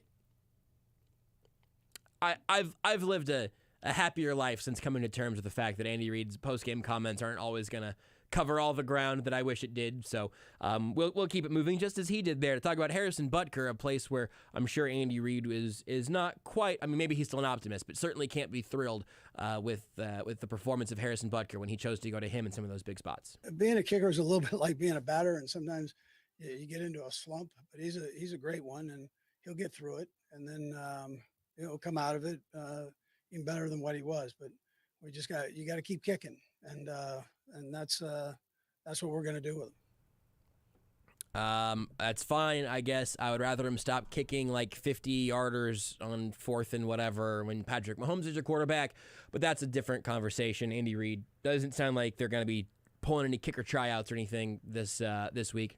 Probably shouldn't be. I think that's reasonable, but clearly a slump for Harrison Butker. He'll at least offer that much. Next year from Andy Reid, what he said to Isaiah Pacheco after he went out there, put the ball on the ground, and the Chiefs had to rely on him later. Yeah, just keep your eyes up. He kind of put his head down, and they were able to get underneath that. Just keep your eyes up. You have a better chance of hanging on to that thing. He had 2 hands on it, so, he did good there. But Sometimes when you bend over like that, they can get you. So. That's kind of interesting. The mechanics of how that ball popped out went straight down like it did to Pacheco. A weird play. It wasn't like he was being careless with the football, but keep your eyes up. And then Ronald Jones got a little bit of work after that. Then they went back to Pacheco. He's the most explosive runner they have right now, and at least pure runner. They're not going to use Jerick McKinnon 100% of the snaps, so Pacheco's the first man up there, and he should be.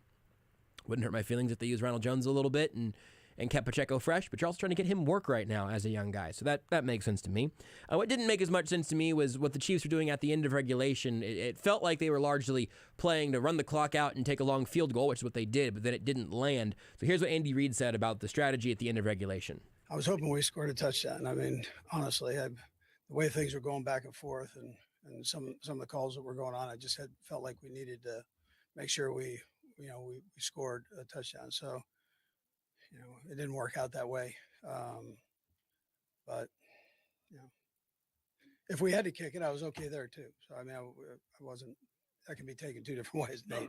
I wasn't saying that. Yeah. Right. So, I mean, he says they were hoping to score the touchdown. The play calling to that point, sort of interesting. I mean, they move the ball down the field, they get into, approximate field goal range, and then it's a handoff to McKinnon that loses 3 yards. It's Mahomes ultimately just scrambling around the right side a little bit there for a couple more, and then 3rd and 11, and nothing was happening in that screen to McKinnon. So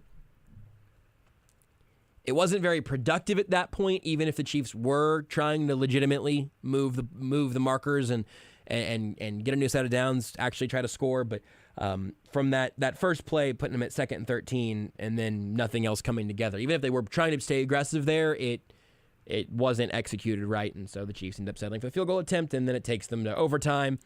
I wonder what that play calling would have been like if they were down 4. Because that would be my difference in the questions of aggressiveness. If you're down 4, I think they're pushing the ball downfield because you have to. Or let's say they're losing. Let me just make it that. Let's say they're losing by 1, 2, or 3. You need that field goal, whatever it may be. I felt sort of like settling at that point, especially the, usage of time and everything. Certainly on 3rd and 11, that was when they let the clock run out and just said, we'll take it from there. But kind of frustrating regardless. Of course, the turnovers were a problem as well. Penalties and turnovers really kept the Texans in this game longer than they should have been. Here's what Andy Reid had to say about the turnovers. Yeah, ridiculous. You can't have that, right? The guys know that. Nobody tries to turn it over, but you got to do the best you can and hang on to the football and take care of the football if it's quarterback. But, we did a good job with that. Ridiculous is a pretty strong word choice from Andy Reid there. Is Pacheco and Juju both lose fumbles. I mean, we already kind of broke down the Pacheco one. It's sort of like with the Travis Kelce rip. He wasn't being reckless. The other team made a good play, like the Chiefs at the end of the game. Frank Clark made a great play. Those are just huge, enormous plays that they always swing the balance.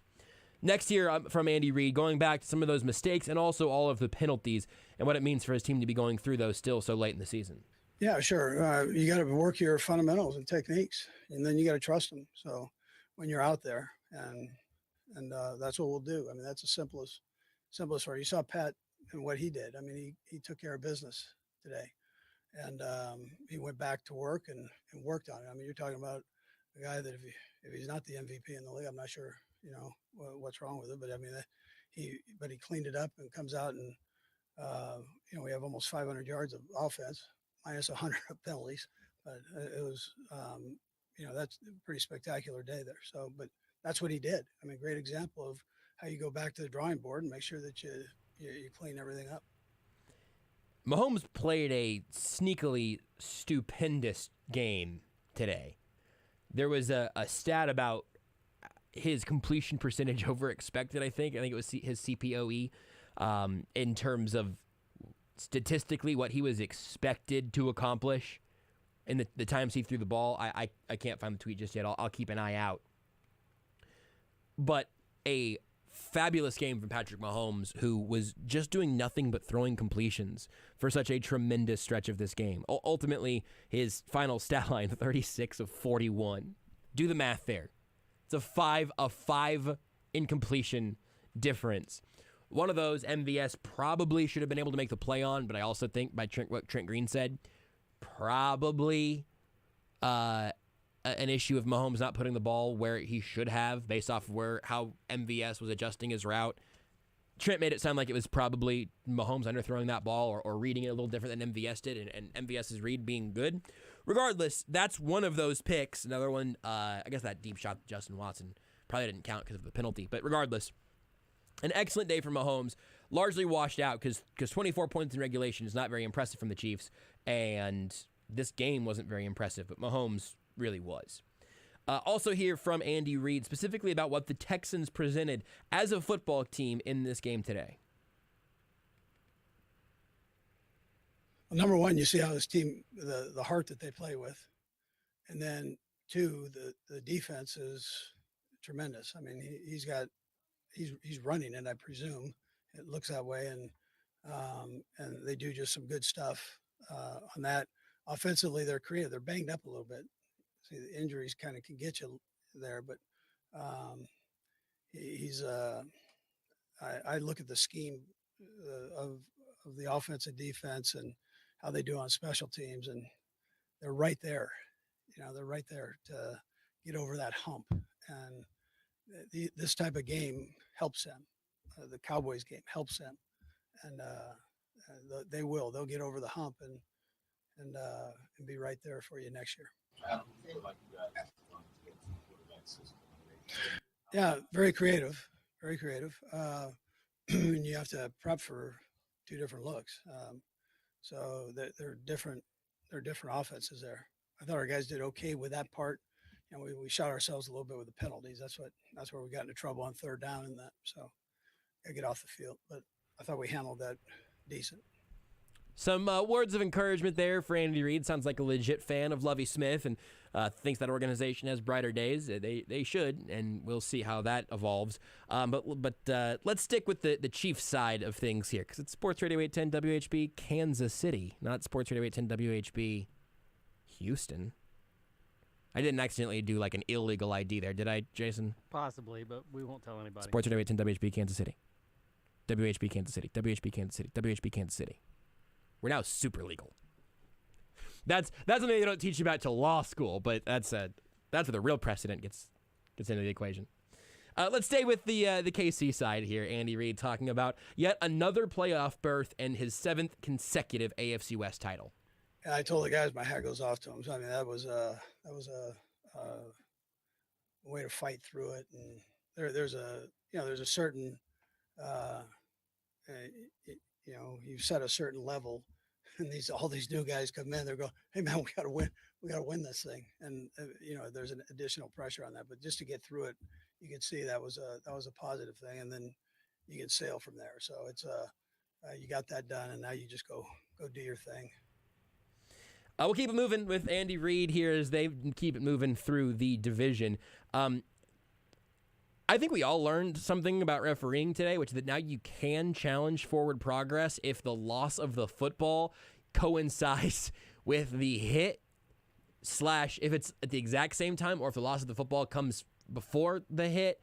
If you're wondering about Marcus Mariota and the Tennessee Titans and lost footballs and forward progress, you and every other Chiefs fan are all in good company. But Andy Reid was asked about the specifics of the Texans being able to challenge forward progress. Yeah, so that's a new rule that came in last year. You guys can look it up. It's complicated. But, yeah, contact and then forward progression and all that. I mean, there's a couple different things that go into it, but you can look at it. They were right. I mean, they were it's a new rule that first time I've seen it. So there you go. Quietly passed new rule that none of us saw in action until today, and here it was. Not great timing for Juju Smith-Schuster, but not great timing for the Chiefs. New rule. Andy Reid says they got it right. Based off the new rule that I read earlier, seems like they got it right. Rare victory for Carl Sheffer's crew. They got it after a challenge and a review. I guess that probably makes sense. We don't think Carl Sheffers is a big podcast listener or anything, right? Don't look at Twitter, Carl. Not a good spot for you to be in right now. Last one here from Andy Reid. Two more from Andy Reid. One going back again to the AFC West and taking this division once again. Yeah, it's tremendous because everybody has a piece of this. So that's even you guys, man. I mean, it's exciting for you. You get to cover a team that wins, and you got something to say about it, which is good. And that's the way it is with the organization. I mean, it starts with Clark, and we all kind of work down from there. And he gives us an opportunity to win, which that's not the case everywhere. I mean, I'm sure that's true. It is easy to take it for granted that in this organization, the division is expected. Frankly, at this point, AFC championship games are really expected. If Super Bowls aren't expected, it really has been a pretty tremendous turnaround from where this place was at a decade ago. Hard to sum that up better than the phrase 7 consecutive AFC West championships. Last one here from Andy Reid. Some older guys on this roster who have been here before, some new guys who are winning their first or second division title. Ultimately, what has the head coach seen as he's meshed the older and the younger players together on this roster? Yeah, well, you're going to have some hiccups with the young guys, but they play their tail off and go 100 miles an hour. So you can live with that because they're going to make some plays that are big-time plays, and then there's going to be a mistake here or there. But it pays off for you down the road after they get through all this, and they've progressively gotten better as the season has gone on. And then we've got enough veterans in there that can help them with that peer part of it that you get, so, and our guys are good with that. Our veteran guys are real good with that. All right, thank you, Coach. Okay, good. Yep, thank you. Andy Reid here on Sports Radio 810 WHB Kansas City, the 810 postgame show. Joshua Brisco, the Drake, and Dylan Michaels bringing you everything from Houston. We'll take a quick timeout. When we come back, we'll hear from Patrick Mahomes. Later, we'll hear from Matt Derrick of Chiefs Digest and continue to break down a 30-24 overtime victory for the Kansas City Chiefs. It was a weird one, but 30 points is still good for something around these parts. Because when Kansas City scores, you score big at your local CBD American Shaman. Our team's score is your % off. They scored 30 points. Overtime still counts. So you get 30% off all day tomorrow on orders of $100 or more at CBD American Shaman. Because life is better with the feather. You're listening to exclusive post-game coverage on Kansas City's home for the NFL. Sports Radio 810 WHB. Brought to you by Casey's own CBD American Shaman. Come on into your local shaman store for a free sample of stress-sacking CBD. Everything is better with the feather. The Whole Person connects people with disabilities to the resources they need to live independently and enjoy the many opportunities this great city provides. We're focused on creating a fully accessible community where opportunities and choices are not limited by disability. The Whole Person delivers programs and services that enhance the confidence of people with disabilities by providing the skills needed to live, learn, and work in the Kansas City Metro. The Whole Person serves both Missouri and Kansas. Learn more by visiting thewholeperson.org. Are you looking for a career change? Let Sports Radio 810 help you with your search. Many local companies are hiring right now. Go to 810WHB.com, click on the Community tab, and search Job Connections. Great companies in Kansas City need you right now, and the compensation and benefits packages are excellent. Companies like Central Power Systems and Services, Hy-Vee, and TVH. Check it out by logging on to 810WHB.com, clicking the Community tab, and searching Job Connections. 810 Job Connections, connecting you with your next career. This is Lee Sterling of ParamountSports.com, and gambling is legal now, so if you want to take advantage of it, just go to ParamountSports.com. We win on average 3 out of every 4 weeks in college football and the NFL. We even do baseball, UFC, hockey, and basketball. So you want the edge. You want the #1 service in the country. You want to win. Just go to ParamountSports.com or call 800-400-9741. Start winning today. Hi, this is Toby Tobin along with Jason Goodenkoff from Lewisburg Ford in Lewisburg, Kansas. Hi, Jason. Hello, Toby. Let's talk about the buying experience at Lewisburg Ford. It's the best anywhere. Just ask all our customers, Toby. It is hands down the best experience you can have buying a new car. We have the no-hassle Toby Tobin price that we've had for 35 years now. Nobody else can say that. We've been saving Kansas City thousands and thousands of dollars for a lot of years. I have been buying Ford cars and trucks from Lewisburg Ford for over 30 years. And I know personally this is the best place to buy a Ford car or truck. Great prices, but there's a whole lot more than that. It doesn't just stop at price, Toby. No. There's other factors to this equation, and it's trade-in allowance, financing, and the experience of how knowledgeable the people are that you're dealing with. and we surpass everybody in all those areas. We always have. We always will. That's why calling us is important. Do you have that new pickup? Absolutely. And it's dynamite. Okay. Lewisburg Ford is your best place to buy a Ford car or truck. What's your toll-free number? 816-444-2300. Lewisburg Ford or lewisburgford.com. Get fast, reliable speeds at home and on the go with internet and mobile from Xfinity.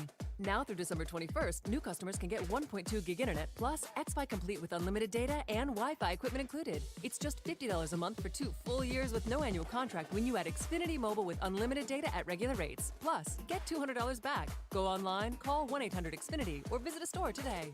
Requires paperless billing and autopay with stored bank account. Restrictions apply. Taxes and fees extra. Xfinity Mobile requires Xfinity Internet. After promo, regular internet rates apply. Actual speeds vary. Looking for that perfect gift? A day of relaxation or a night away is on everyone's wish list. The Elms Hotel and Spa gift certificates can be used at any outlet throughout the hotel, including overnight stays, spa services, and dining. Give the gift of the Elms Hotel and Spa by calling 816-630-5500. Check out all their many amenities at theelmshotelandspa.com. Call today and give the perfect gift with an Elms Hotel and Spa gift certificate. Call 816-630-5500. Who sells the most Buicks in all of Kansas? Robert Brogdon's Olathe Buick GMC. Who sells the most GMCs in Kansas or Missouri?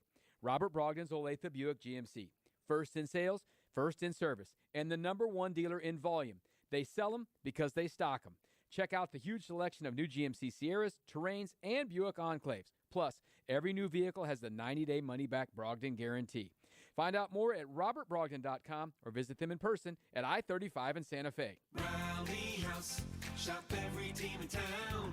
College and pro, come on, it's time to go. Gear up for the holidays, KC. Rally House has gifts for every fan with unique styles they're sure to love. Be the gifting MVP this holiday season. Kansas, Missouri, Kansas State, Chiefs and Royals make KC great. Rally House, Rally House. It's your city, it's your house, it's a Rally House. Get gifting in-store and online at rallyhouse.com. That's the sound of a slow-cooked brisket on your new Traeger. And that's the sound of your honey-do list getting honey done. For a limited time, get a new Traeger grill or $700 Home Depot gift card on all qualified new equipment purchases from Kate's. Call or book online for a free estimate. Because who can keep your home running like a well-oiled machine? That's right, Kate's can. Looking for a place to stay downtown? Sports Radio 810 and the Hilton President Hotel are teaming up for a great 810 Stay and Play package.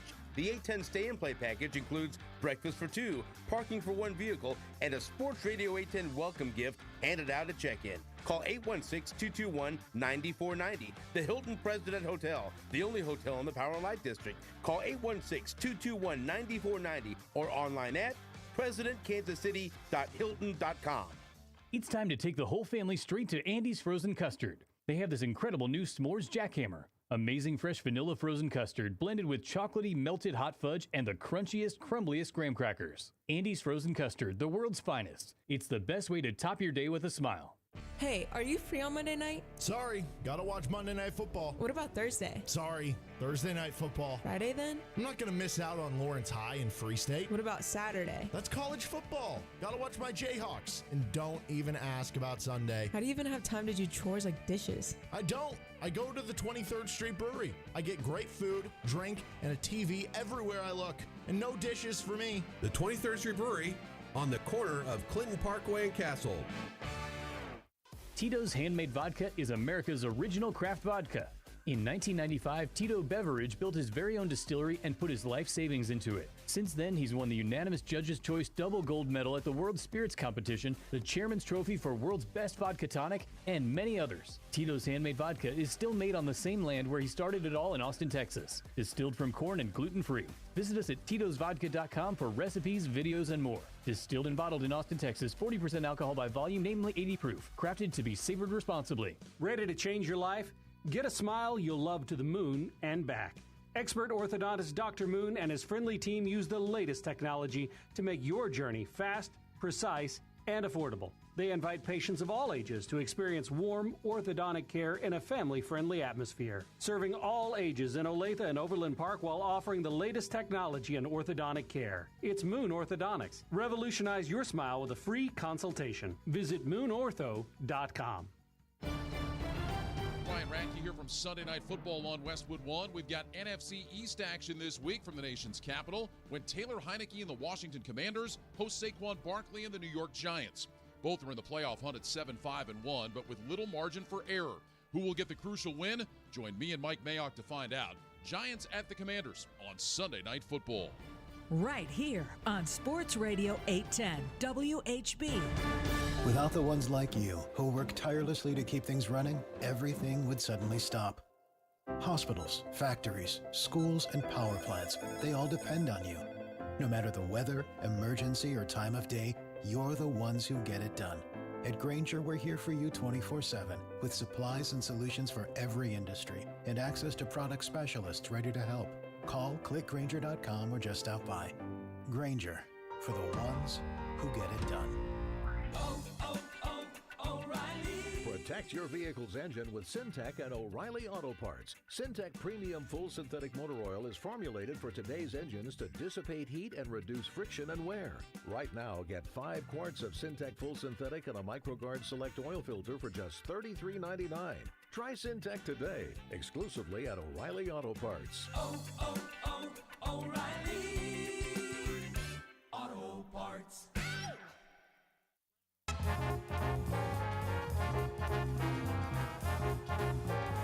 He's got a 1st and 10.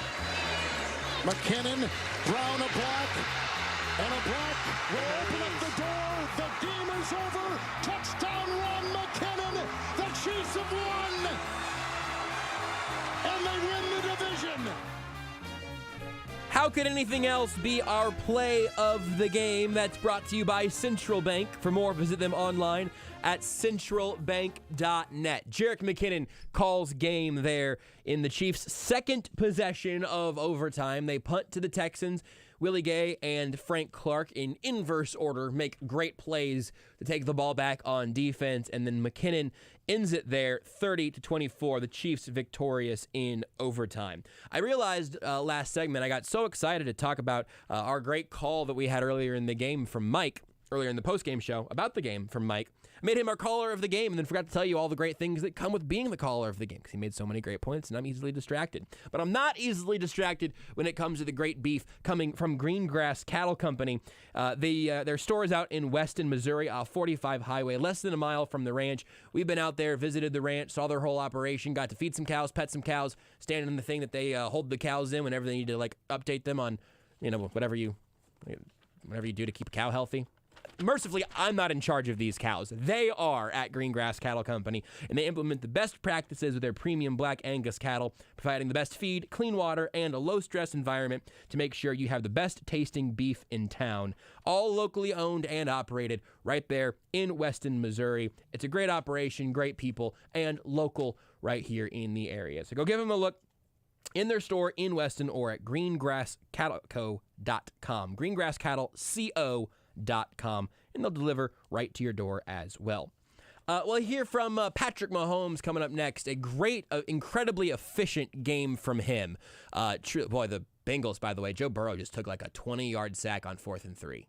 There's a flag now, but the Buccaneers are trying to put this game away in the third quarter. That was a bizarre sequence I just glanced up for.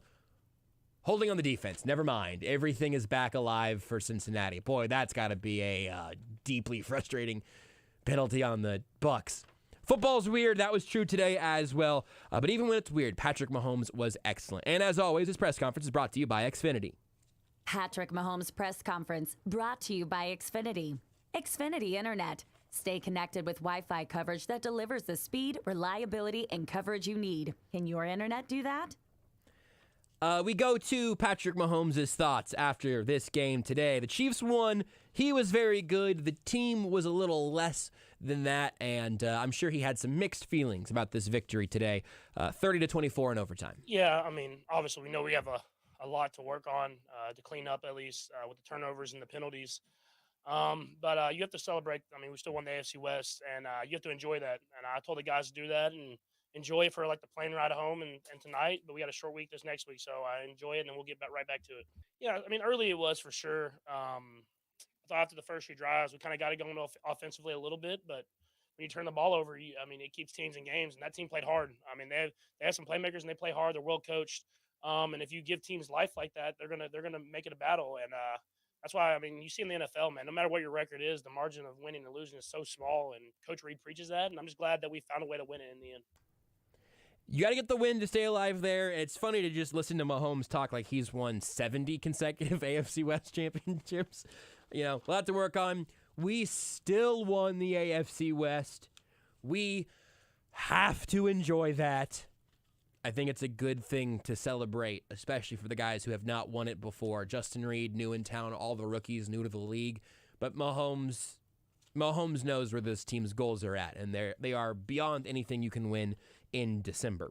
Next from Mahomes, talking about the Frank Clark sack, the forced fumble. The defense gave the Chiefs some life again late in overtime. Yeah, just a big play. I mean, that's why we have guys like Frank on the team, man. He's a guy that makes big plays in big moments. That's what he's done his entire career, especially when he's here with the Chiefs. And we punted and gave them a chance, and they make that big play, and then Jet kind of iced the game. So you get those playmakers on your team, those leaders, to make plays in big moments, and he did. And Jet there is, of course, Jerick McKinnon. He had plenty to say about that game-winning touchdown from number one. Yeah, I mean, obviously, you always want to end the game with a touchdown. I mean, obviously, we're in field goal range, so we were going to protect it and play it a little bit safer. And they brought everybody up in the line of scrimmage to stop the run. The offensive line washed them down, and then Jet hit the right spot and showed off his speed that he still got. He's getting a little old, but he got a little bit of speed left and got in the end zone. So it was just execution by everybody. Everybody did their job, and when we do that, we're hard to stop. We just got to do that for an entire game. I mean, yeah, that's fair. If they could string that together, they'll beat anybody because that's what this team looks like at its best. That is still certainly achievable. It's just frustrating them when they don't play their best football, specifically against a team like this one. But as we talked about, the Chiefs have won the AFC West once again. Mahomes is going to be asked about, going to have to talk about another big win for something that we used to celebrate around these parts. The AFC divisional shirts and hats used to sell a whole lot better than they do right now. Here's Mahomes on winning the AFC West again. Yeah, I mean, when you start, I say all the time, when we start every single season, the first thing we get told when we first walk in is let's win the AFC West. That's our first goal. To come in and win the AFC West. We believe it's always a tough division, and obviously with the players they got in the offseason, it was even tougher. And that we accomplished our first goal. And so our next goal is to try to establish home field advantage. It's not in our hands, but we can do our best to be ready in case we get that opportunity, and then to win the Super Bowl. So we just kind of continue to get better and better. I mean, obviously we have a lot to learn from this game, but we have to continue to get better as a team, so that when we go into the playoffs, we're ready to go to try to make a run. It's what they begin their season with, and it's what they end their regular season with more often than not. Obviously, it's funny. They still got quite a bit of football left to play here, but they'll do it all as division champions, and then that one seed, it'll ultimately come down to what the Bills do. Meanwhile, the Bengals have turned that drive into a touchdown drive. T. Higgins scores, and they're going to try to get within 3 points of the Buccaneers here. Just doing some scoreboard watching in the AFC. The Bills, though, the only team currently in front of the Chiefs in those AFC standings, and we watched them last night handle their business against the Miami Dolphins. Next year from Mahomes, asked about Andy Reid and how he has a tendency to call plays to go back to guys who seem to have recently made a mistake. In this case, Isaiah Pacheco. In recent weeks, we've seen others have the miscommunication, make their issues, and this is Mahomes talking about Reid putting guys back in positions to make good for the team. Yeah, I don't even have to say anything. I think guys know, especially with how Coach Reid calls the game, is when something like that happens, we're going right back to you. And you saw that with Isaiah. I mean, we started running the ball, and he started running extremely hard, even harder than he usually runs. And then with Juju, he fumbles and he got some more catches as the game went on. So Coach Reid does a good job of keeping those guys involved, not letting them hang their heads. And they know that we all believe in them on this team, and that's what it takes if you want to be a great team. It all sounds good to me. I think that's an interesting viewpoint into what the Chiefs look like in those situations when they have to pick a guy to go back to. And Pacheco and Juju and really everybody on this team so far have I think, proven the Chiefs right for their faith in their ability to turn it around. Next year from Mahomes, what the Texans were bringing in their front seven, what he saw from that group's front group. Yeah, I mean, their front seven is good, really good. I mean, they got guys that can play, and we knew that coming in, and you could see it on the tape, especially when you watched the Cowboys the week before. But they did some blitzes. They blitzed a little bit more than I was expecting.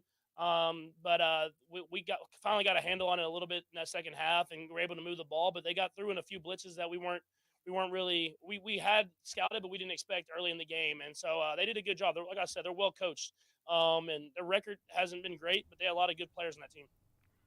What about that hit where he was slammed down to the ground? Personally, not having heard what Mahomes said yet, I was glad that was a no call because I don't want to live in a world where that is a hit that is penalized. But look, I understand the multitude of ways that roughing the passer has been interpreted so far this year. So what did Mahomes think about that one that was not called? Yeah, I haven't seen it on like tape or anything like that, so I don't really know what it looked like. But what surprised me the most was like I feel like I'm a pretty heavy dude, and I feel like he threw me pretty easily there. So that's a strong guy. I think it was 96. He's a strong guy, so I'll try to stay away from him next time we play him. Just an absolute politician of an answer there. The mobility in the pocket in the answer from Mahomes, MVP caliber. And I also, again, I don't want that getting called. I know that the inconsistency is what frustrates people. I understand. Frustrates me too. But if I get to decide what is and isn't roughing, that should not be it, even though, Chris Jones can't breathe on a quarterback. I hear you, but maybe the NFL will begin to recalibrate even a tiny bit there. Next from Mahomes, playing back in his home state of Texas on this trip to Houston. Yeah, I'm glad we won. Last time I played here, we lost. So I was glad we won that game, and we battled. Obviously, it wasn't we felt like we didn't play our best, but we found a way to win in the end of the day. And so now we just need Texas Tech to win here in a couple weeks. Can't control that, but he can control what they do going forward. Last thing here from Mahomes on what they need to do to improve on last week's mistakes. Yeah, I think I just went back to the fundamentals. When I watched the tape from the week before, I felt like I left easy throws out there. And so today I tried to take those when they were there and keep third downs manageable. Take those easy completions. And when the shots present themselves, try to take the shots. And there wasn't a lot of opportunities with the coverages that they were playing. And so we did a good job of just kind of moving it down the field little by little until we could get in the end zone. There you have it, Patrick Mahomes. There again, not talking about improving on last week's mistakes going forward, but talking about improving on last week's mistakes for this game. That makes a lot of sense because he really was exquisite on the mechanical side, on taking what was there, because there was not a lot of incompleted passes from Patrick Mahomes. In fact, on his 41 pass attempts, just 5 ultimately were incomplete without there being a penalty or anything like that, which plenty of the plays certainly had those as well. But 5 incompletions on 41 attempts today from Mahomes. He was exquisite. The team had its issues, but the Chiefs were victorious 30-24. And that includes our locker room report right here on Sports Radio 810 WHB, brought to you by Twin Peaks. The Chiefs Locker Room Report is brought to you by Twin Peaks. No one does football like Twin Peaks. Whatever your preference, they have everything from tequila cocktails and an extensive bourbon category to top shelf spirits and cocktails served over ice balls. Local craft beers and handcrafted whiskey cocktails round out an adventurous drink menu, second to none. And don't forget about their 29-degree man-sized drafts at Twin Peaks. We'll take a quick time out here on the Sports Radio 810 WHB postgame show. Joshua Brisco and the Drake here with you. Dylan Michaels on the production side as well. All brought to you by CBD American Shaman. Free CBD samples every day. We'll take our break, come back with Matt Derrick of Chiefs Digest to break down the action a little bit more. We're still to hear from Lovie Smith as well. Then we'll return you to some football action here on your home for the NFL, Sports Radio 810 WHB. You are listening to exclusive post-game coverage on Kansas City's home for the NFL, Sports Radio 810 WHB. Brought to you by Casey's own CBD American Shaman. Come on into your local shaman store for a free sample of stress-sacking CBD. Everything is better with the feather. Looking for fun and exciting gifts this holiday season? Sandlot Goods, Casey's only hat manufacturer, has you covered. With a variety of hats, apparel, drink sweaters, and pennants, you can shop local, high-quality bundles for your friends and family at sandlotgoods.com and all made in Casey marketplaces. Hey, Kansas City. Good sense here. You know, size really does matter when it comes to our sensational subs. The competition just can't stack up to our giant 16-inch whole sandwiches. Starting with our Baked Fresh Daily Pillowy Soft Bread, loaded with your choice of sliced-to-order meats and cheeses, and the freshest veggies in town. Why would you settle for second string when you can eat like a starter every day?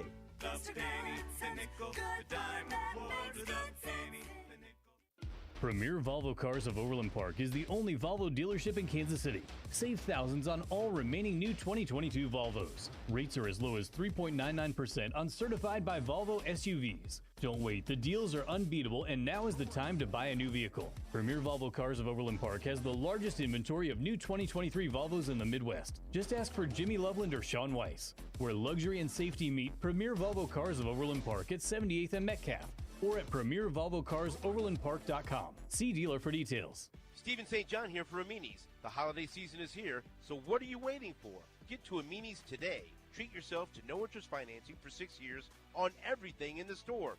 Amini's is fully stocked with new pinball machines, including the limited edition James Bond machine for only $139 a month. They also have the new PGA Golden Tee for only $109 a month. Pool tables, shuffleboard tables, area rugs, game room items, and more. Order now and get it delivered before the holidays. Shop in store at 105th Metcalf or online at aminis.com. Hey race fans, ask your wife and family for tickets to the NHRA Nationals in Topeka in 2023 for your holiday gift idea this year. Buy discounted holiday tickets now at NHRA.com. Tickets to the Menards NHRA Nationals August 11th through 13th, presented by Pet Armor, are on sale now. Use promo code 810 for your holiday discount code. Buy one ticket, get one half price on all GA tickets through December 31st. That's promo code 810. Buy one ticket, get one half off. Just go to NHRA.com and use promo code 810. Let me grab my car keys and we'll roll. We still going to that new bar downtown? Yeah, it's supposed to be fun. Lexi, give me driving directions from home to downtown bar district. Autocorrect. Suggest Uber. Pick up, home. Drop off downtown bar district. No, I'm driving. Suggest the Metro bus. Departing in 12 minutes. Huh. Point taken, Lexi. We'll grab a ride. If you drink, don't drive. Decide to ride. Brought to you in partnership by Anheuser-Busch, Mothers Against Drunk Driving, and Uber. Get ready for Monday Night Football with the KC Legends Show hosted by Bill Moss, live from Barstool Sportsbook inside Hollywood Casino. Bill's special guest this week is former Chiefs wide receiver Chris Penn. They'll break down the Chiefs and Texans, look ahead to the rest of the regular season, and get you ready for the Rams and Packers on Monday Night Football. There's no better place than Barstool Sportsbook inside Hollywood Casino to place your bets. Featuring 16 betting kiosks, 5 betting windows, and 45 HD TVs. Come check it out with the KC Legends Show Monday at 6 on Sports Radio 810 WHB. Tradition starts together with the University of Kansas Jayhawks and Central Bank. And now a new tradition starts with the launch of Jayhawk Checking and the official Jayhawk debit card, coming in January, exclusively at Central Bank. You'll be able to show your Jayhawk spirit wherever you are, whether it's packing the booth to traveling the road to the big bowl game. And congratulations to the Jayhawks football team on your incredible season. Central Bank is the proud community banking partner of the University of Kansas. Visit centralbank.net to learn more. Member FDIC. You don't have to go through yet another year with that knee pain or back pain. People with chronic joint pain are getting real lasting relief from QC Kinetics. QC Kinetics is the nation's leader in advanced regenerative medicine. Their unique protocols using healing agents from your own body to target aching joints, repairing and restoring damaged tissue, so you can move again with no surgery, no drugs, no downtime. Got shoulder pain, excruciating hip pain? If you have any arthritis pain or lingering pain from an injury, don't let them operate on you or give you more steroids. And just say no to the pain pills. Call QC Kinetics and see if their life-changing, all-natural treatments can get you living your best life in the new year. I'm telling you, people are raving about these treatments. This is the future of joint pain management, and appointments are available as soon as next week. Make 2023 the year you say goodbye to joint pain. Call QC Kinetics for a free consultation. 816-412-6299. Off 435 in State Line and in Gladstone. 816-412-6299. QC Kinetics. Hi, I'm Fred Ramsey. And I'm Mark Tobin. Hey, folks, if you're not busy Saturday mornings from 6 to 7 a.m., well, I hope you'll join us for the Midwest Outdoors, brought to you by Reed Chevrolet St. Joe. Join us and our expert guests, and we'll be talking about hunting and fishing, dog training. We'll give you tips, pass along stories, and most important, share some laughs along the way. That's right. We cover it all, from crappie to waterfowl, and we'll tell you how to cook it, too. The Midwest Outdoors, brought to you by Reed Chevrolet, Saturday morning, 6 a.m. to 7 a.m., right here on Sports Radio 810 WHB.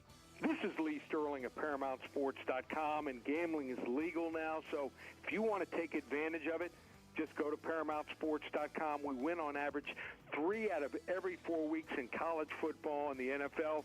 We even do baseball, UFC, hockey, and basketball. So you want the edge. You want the #1 service in the country. You want to win. Just go to ParamountSports.com or call 800-400-9741. Start winning today. Rally House, shop every team in town. College and pro, come on, it's time to go. Gear up for the holidays, KC. Rally House has gifts for every fan with unique styles they're sure to love. Be the gifting MVP this holiday season. Kansas, Missouri, Kansas State, Chiefs and Royals make KC great. Rally House, it's your city, it's your house, it's the Rally House. Get gifting in-store and online at rallyhouse.com. Are you looking for a career change? Let Sports Radio 810 help you with your search. Many local companies are hiring right now. Go to 810WHB.com, click on the Community tab, and search Job Connections. Great companies in Kansas City need you right now, and the compensation and benefits packages are excellent. Companies like Central Power Systems and Services, TVH, and Easton Roofing. Check it out by logging on to 810WHB.com, clicking the Community tab, and searching Job Connections. 810 Job Connections, connecting you with your next career. In the pursuit of our passions, there's no finish line. For those who chase new adventures, bigger goals, unforgettable moments, once-in-a-lifetime trophies, Bushnell innovates the widest range of products for you. Because just like you, we are built for the pursuit. Looking for a place to stay downtown? Sports Radio 810 and the Hilton President Hotel are teaming up for a great 810 Stay and Play package. The 810 Stay and Play package includes breakfast for 2, parking for 1 vehicle, and a Sports Radio 810 welcome gift handed out at check-in. Call 816-221-9490. The Hilton President Hotel, the only hotel in the Power and Light District. Call 816-221-9490 or online at presidentkansascity.hilton.com. Mahomes, crumbling pocket, chased into play by Lopez. Will go in for 6.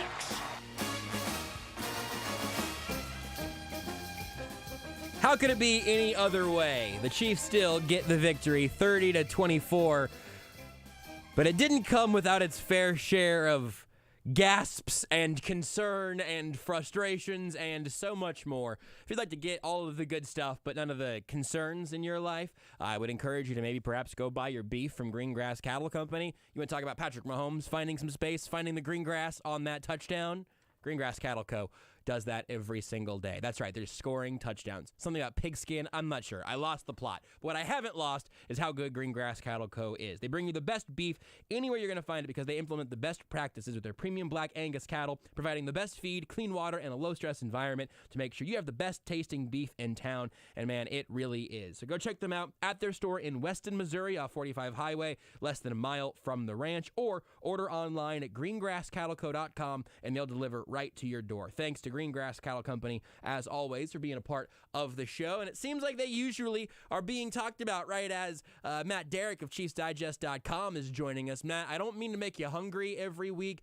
Frankly, I'm just hungry for a blowout victory anytime in the next couple of games for the Chiefs. You make me hungry every week, and you make me hungry for that low-stress environment for the cattle.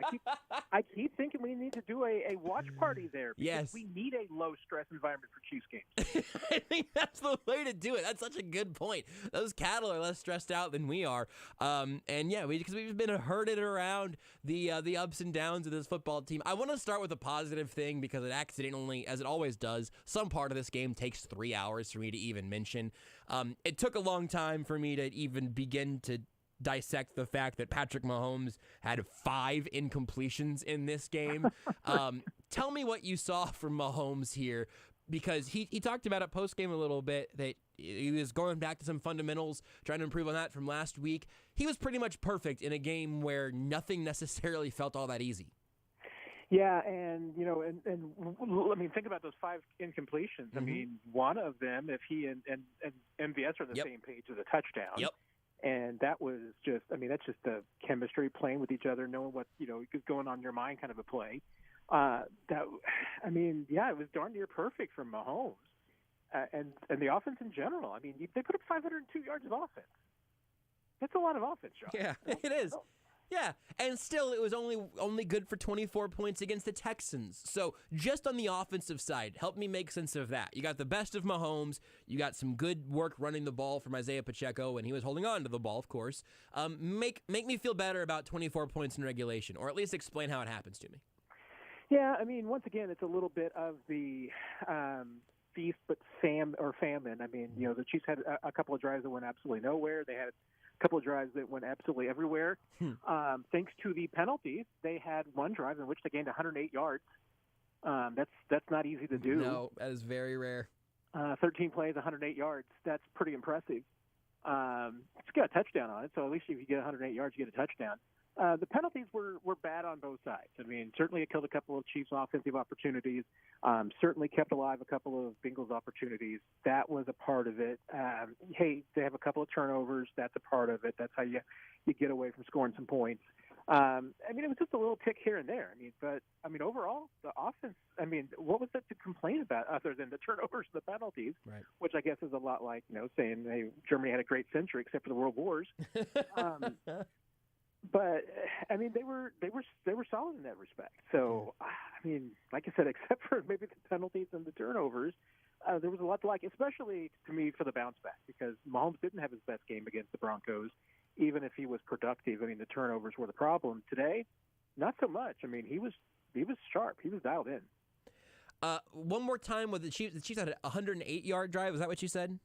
Had 108 yards on that final drive because they had 11 penalty yards. It was a 97-yard drive from their own 3. Amazing. 7 first downs. I asked for that again because just as you were saying that, I saw this tweet from Zach Eisen on Twitter saying Cincinnati's 4 scoring drives in this game here today have been a combined 104 yards. 26 yards per drive against the Buccaneers today. There's no take there at all. Joe Burrow just threw a pick that got dropped. So, maybe there's a take in here somewhere. The Bengals have looked wacky, but that's neither here nor there. Just a funny juxtaposition for where this team is at. And you tweeted this a little bit ago as well, looking at the AFC West. Now the Raiders, Broncos, Chargers, and Chiefs all hold 15 AFC West titles and 2 for the Seattle Seahawks. I think their comeback is going to take longer than the Chiefs did, but what can you do to put 7 in a row in context? And then we'll talk about some of the negatives from this game. It's pretty remarkable. Especially just given that this is not the day and age when you expect it to happen in the NFL. It's supposed to be all about parity. It's a little bit easier, 4 teams in a division instead of 5 like there used to be and all that. But I don't think there's any doubt. It's remarkable. What is it? There's only 3 franchises now have pulled that off. And I guess one team is I can't remember whom that is that has more division titles in a row. I'm assuming it's the Patriots or something. Yeah. But that's pretty remarkable. That stability is amazing. Especially in a league where coaches turn over and players turn over, and the Chiefs are even able to do it through a couple of quarterbacks. So that is in and of itself. Even though Alex Smith was only there for the first 2, it's still pretty remarkable to me.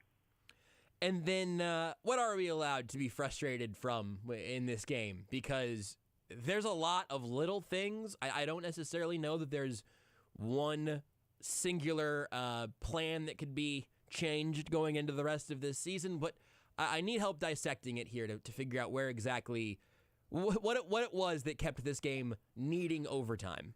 Well, I've been trying to pour through that too because, the defense, you look at the overall numbers, did not play badly. They gave up 129 passing yards. That was a 50% passing rating from the 2 Texans quarterbacks. The Jeff Driscoll package, which was so effective against the Cowboys last week, did absolutely nothing in this game. Your defense allowed 3.8 yards a play, which don't know if you know about. That is suboptimal. Yep. You only gave up 65 yards on 19 carries to their running backs. But you look at it, and I had to start going through the possessions before the 2 things that jump out at you: turnovers and penalties. And you look at it on the Texans' first touchdown drive, they get 14 yards of penalties that help them out. I think there was at least a first down or 2 that helped them out too, that converted one of those. 21 yards on another touchdown drive. It was only a 49-yard touchdown drive anyway, and 21 of them are on penalties. So that was a matter of both turnover and penalty killing you on that drive. And then their final field goal drive that tied the game, 14 yards and penalties. Their other touchdown drive was 17 yards because of the turnover. That's it. I mean, I think you take away one of those turnovers, and Chiefs, they probably, they're not going to cover the spread, but they would have won the game in regulation. You take away one turnover and maybe one penalty, and maybe the Chiefs do cover the spread. The score does not indicate to me the depth of difference between these two teams. I don't think there's any doubt. I mean, we saw two teams playing entirely different sports today. It was just the Chiefs, with the penalties and the turnovers. That was the entire difference in this game. Is there anything they can do about that, or is that just going to be how it is? I mean, some of the some mistakes were certainly of their own making. I don't know that the turnovers, either one of them, I mean, those are just bad luck turnovers. Yeah. The solution to those two particular turnovers, you get the ball away from the Texans. And that would probably be the only disappointment from the defense today, is that they weren't really able to do that. This is a team you probably should have been able to take the football away from. I'll still take 3.8 yards of play. Yeah, I'd like some turnovers, but you give up 3.8 yards to an opposing offense. Most of the time in the NFL, you're going to win that game. And I don't mean just like 50% of the time, more like 90% of the time. Yeah. Matt, I'll have a whole lot more questions for you Friday on The Zone. Until then, enjoy the rest of the week. Try to make some more sense out of all this and bring me I need answers on my desk by 11 a.m. on Friday. Oh, I'll have a report for you. I'll have a whole TPS, everything ready for you. I would love that. And if anyone doesn't want to wait for Friday at 11, you can, of course, check it out at ChiefsDigest.com. Matt, thank you as always. Talk to you soon. Take care, Josh. Matt Derrick of ChiefsDigest.com. Follow him on Twitter as well, at Matt Derrick. Or, again, just visit ChiefsDigest.com for his post-game thoughts there. We'll take a quick break, come back, hear a little bit from Lovie Smith, and then wrap things up before we send you out to the remainder of the fourth quarter with heck of a weird game going on. Tennessee and L.A. being the Titans and Chargers here in the AFC West, and an AFC South foe going off against each other. Plus, Sunday Night Football coming around tonight as well. We'll talk about that and break it all down one more time when we come back from the Sports Radio 810 WHB postgame show, brought to you by CBD American Shaman. Free CBD samples every day.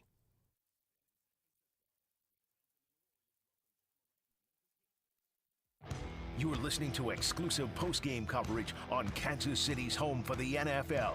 Sports Radio 810 WHB.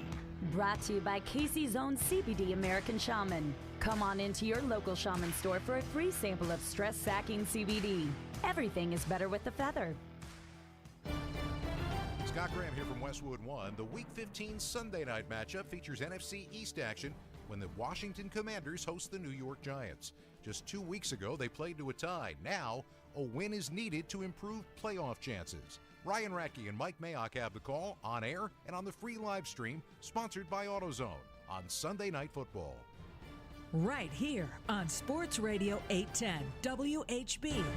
Football season is underway, so now is the perfect time to download FanDuel, America's #1 sportsbook. Because right now, new customers get a no-sweat first bet up to $1,000. That's free bets back. If your first bet doesn't win, just sign up with the promo code WIN. FanDuel has all your favorite bets, from the money line to point spreads to player props. So sign up today with promo code WIN for your no-sweat first bet. Make every moment more this season with FanDuel, an official sportsbook partner of the NFL. Must be present in state where lawful to wager. 21 plus in select states. First online real money wager only. Refund issued as non-withdrawable free bets that expire in 14 days. Restrictions apply. See terms at sportsbook.fanduel.com. Gambling problem? Call 1-800-GAMBLER. Visit FanDuel.com/RG. Colorado, Iowa, Michigan, New Jersey, Pennsylvania, Illinois, Virginia. 1-800-NEXT-STEP or text NEXT-STEP to 53342. Arizona, 1-800-789-7777 or visit ccpg.org/chat. Connecticut, 1-800-9-WITH-IT. Indiana, Kansas, 1-800-522-4700 or visit ksgamblinghelp.com. Louisiana, 1-877-770-STOP. New York, 1-877-8-HOPE-NY or text HOPE-NY 467-369. Tennessee Redline, 1-800-889-9789. Wyoming, West Virginia, 1-800-522-4700 or visit 1-800-GAMBLER.net.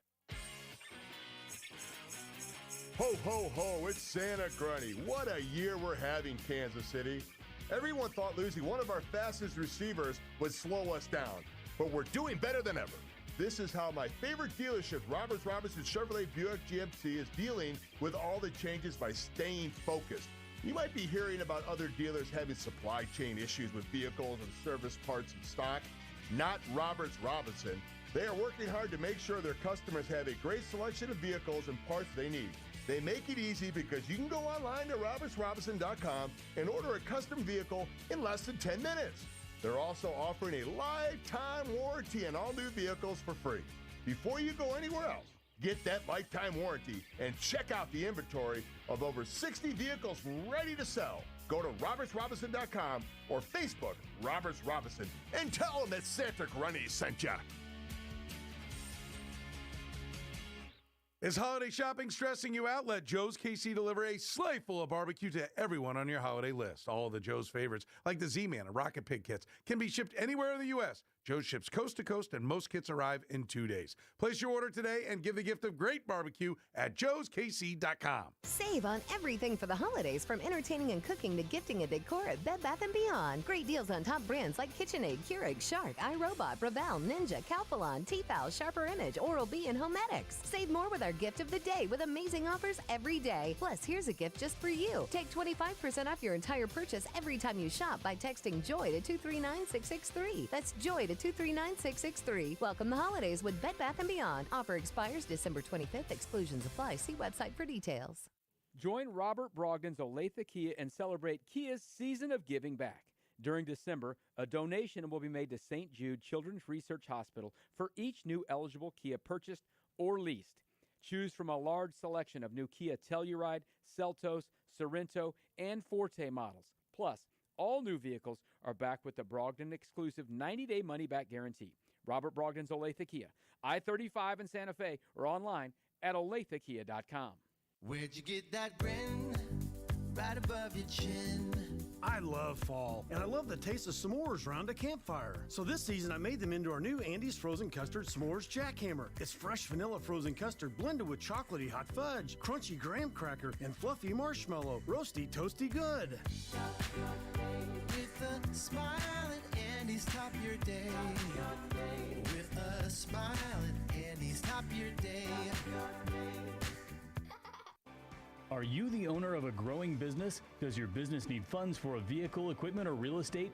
If you're tired of slow responses, slow decisions, and too much paperwork, a Core Express loan from Core First Bank and Trust is right for you. Core Express provides financing up to $300,000 with simple terms. Lending decisions are made fast and local, and the application process is simple. So apply today. Stop in, call, or visit us at corefirstbank.com. Loans are subject to credit approval. Core First Bank, member FDIC.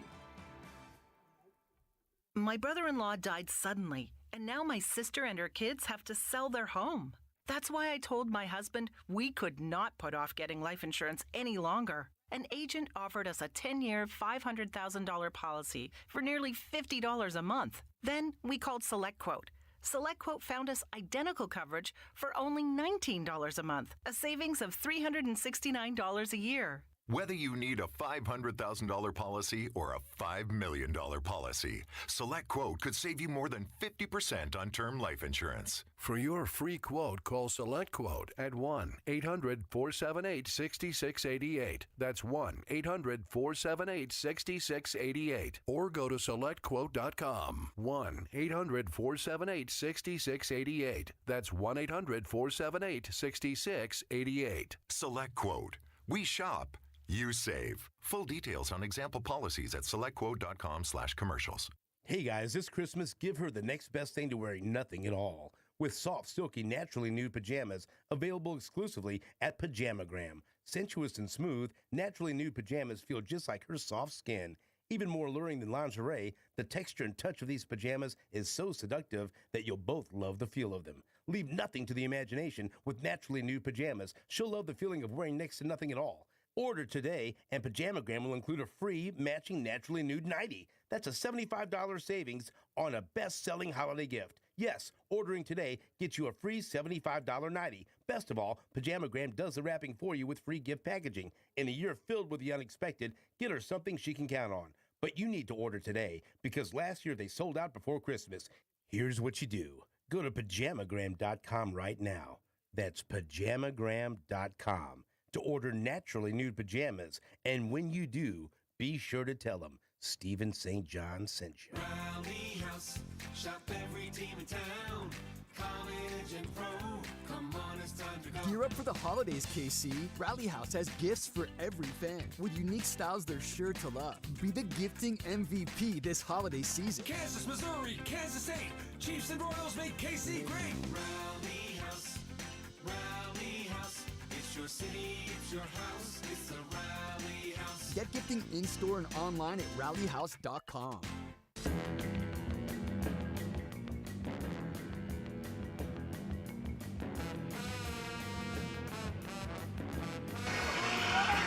McKinnon at the back. Mahomes easily outside. McKinnon blocked by Kelsey. And that is a touchdown. McKinnon catch and run, 20 yards. The Chiefs were victorious, 30-24. Don't let the final score fool you, though. That took overtime. That took a stressful performance and some ups and downs from those Chiefs. But it's a victory. The Chiefs still need a little help from the Bills to lose to take the 1 seed back, but they did clinch their 7th consecutive AFC West championship. Pretty incredible streak for the Chiefs. Lovie Smith on the other side of it all. Andy Reid spoke very highly of the Texans head coach. We'll hear from him here in just a moment. Brought to you by Metcalf CarStar. Brought to you by Metcalf CarStar. If your vehicle gets sacked on the road, take it to Metcalf CarStar, the collision repair experts. They make it convenient and easy to get back on the road. Go to carstar.com and search Metcalf CarStar. CarStar. Relax. They'll take it from here. Here's what Lovie Smith had to say following an overtime loss for his Texans as he looks to hold on to his job there as the Texans are certainly in rebuild mode. Here's Lovie Smith. Like that. They're showing up every day, taking coaching, trying to get better, and then coming to the games and giving ourselves a chance to win it at the end. We still haven't finished the game the way we need to get a win, but we're building.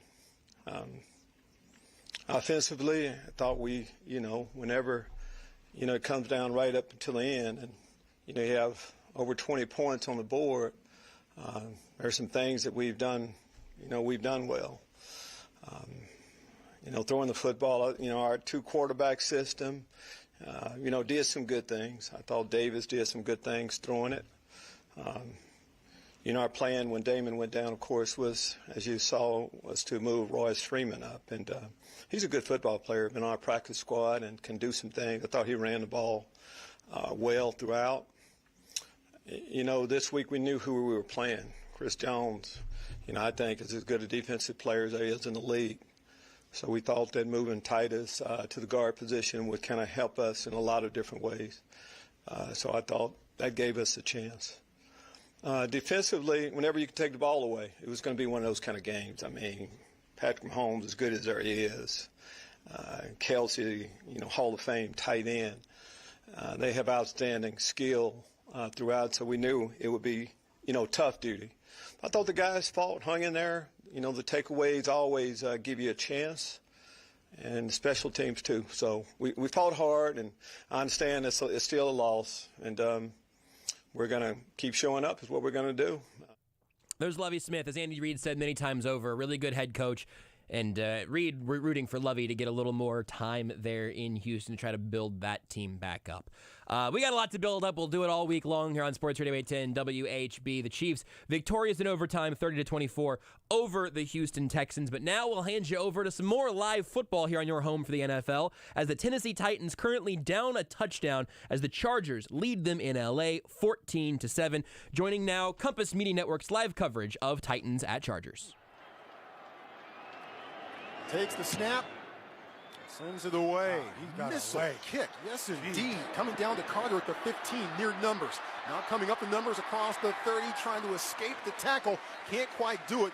Brings it up to the 33-yard line. A 67-yard punt by Stonehouse. And a 17-yard return. Stonehouse had a 64-yard kick earlier in this game. And the only thing I would say to him, though, is I'd take a little less distance and more hang time. Sure. Because really, your coverage can't cover that. They've gotten some good returns today. Chargers will start 1st and 10, their own 32-yard line. Playoff implications for both teams here.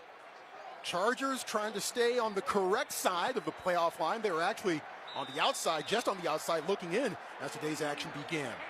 Arm goes in motion as the tight end lines up on the left side of the line. 2 receivers to the left. Eckler in the backfield. Herbert takes the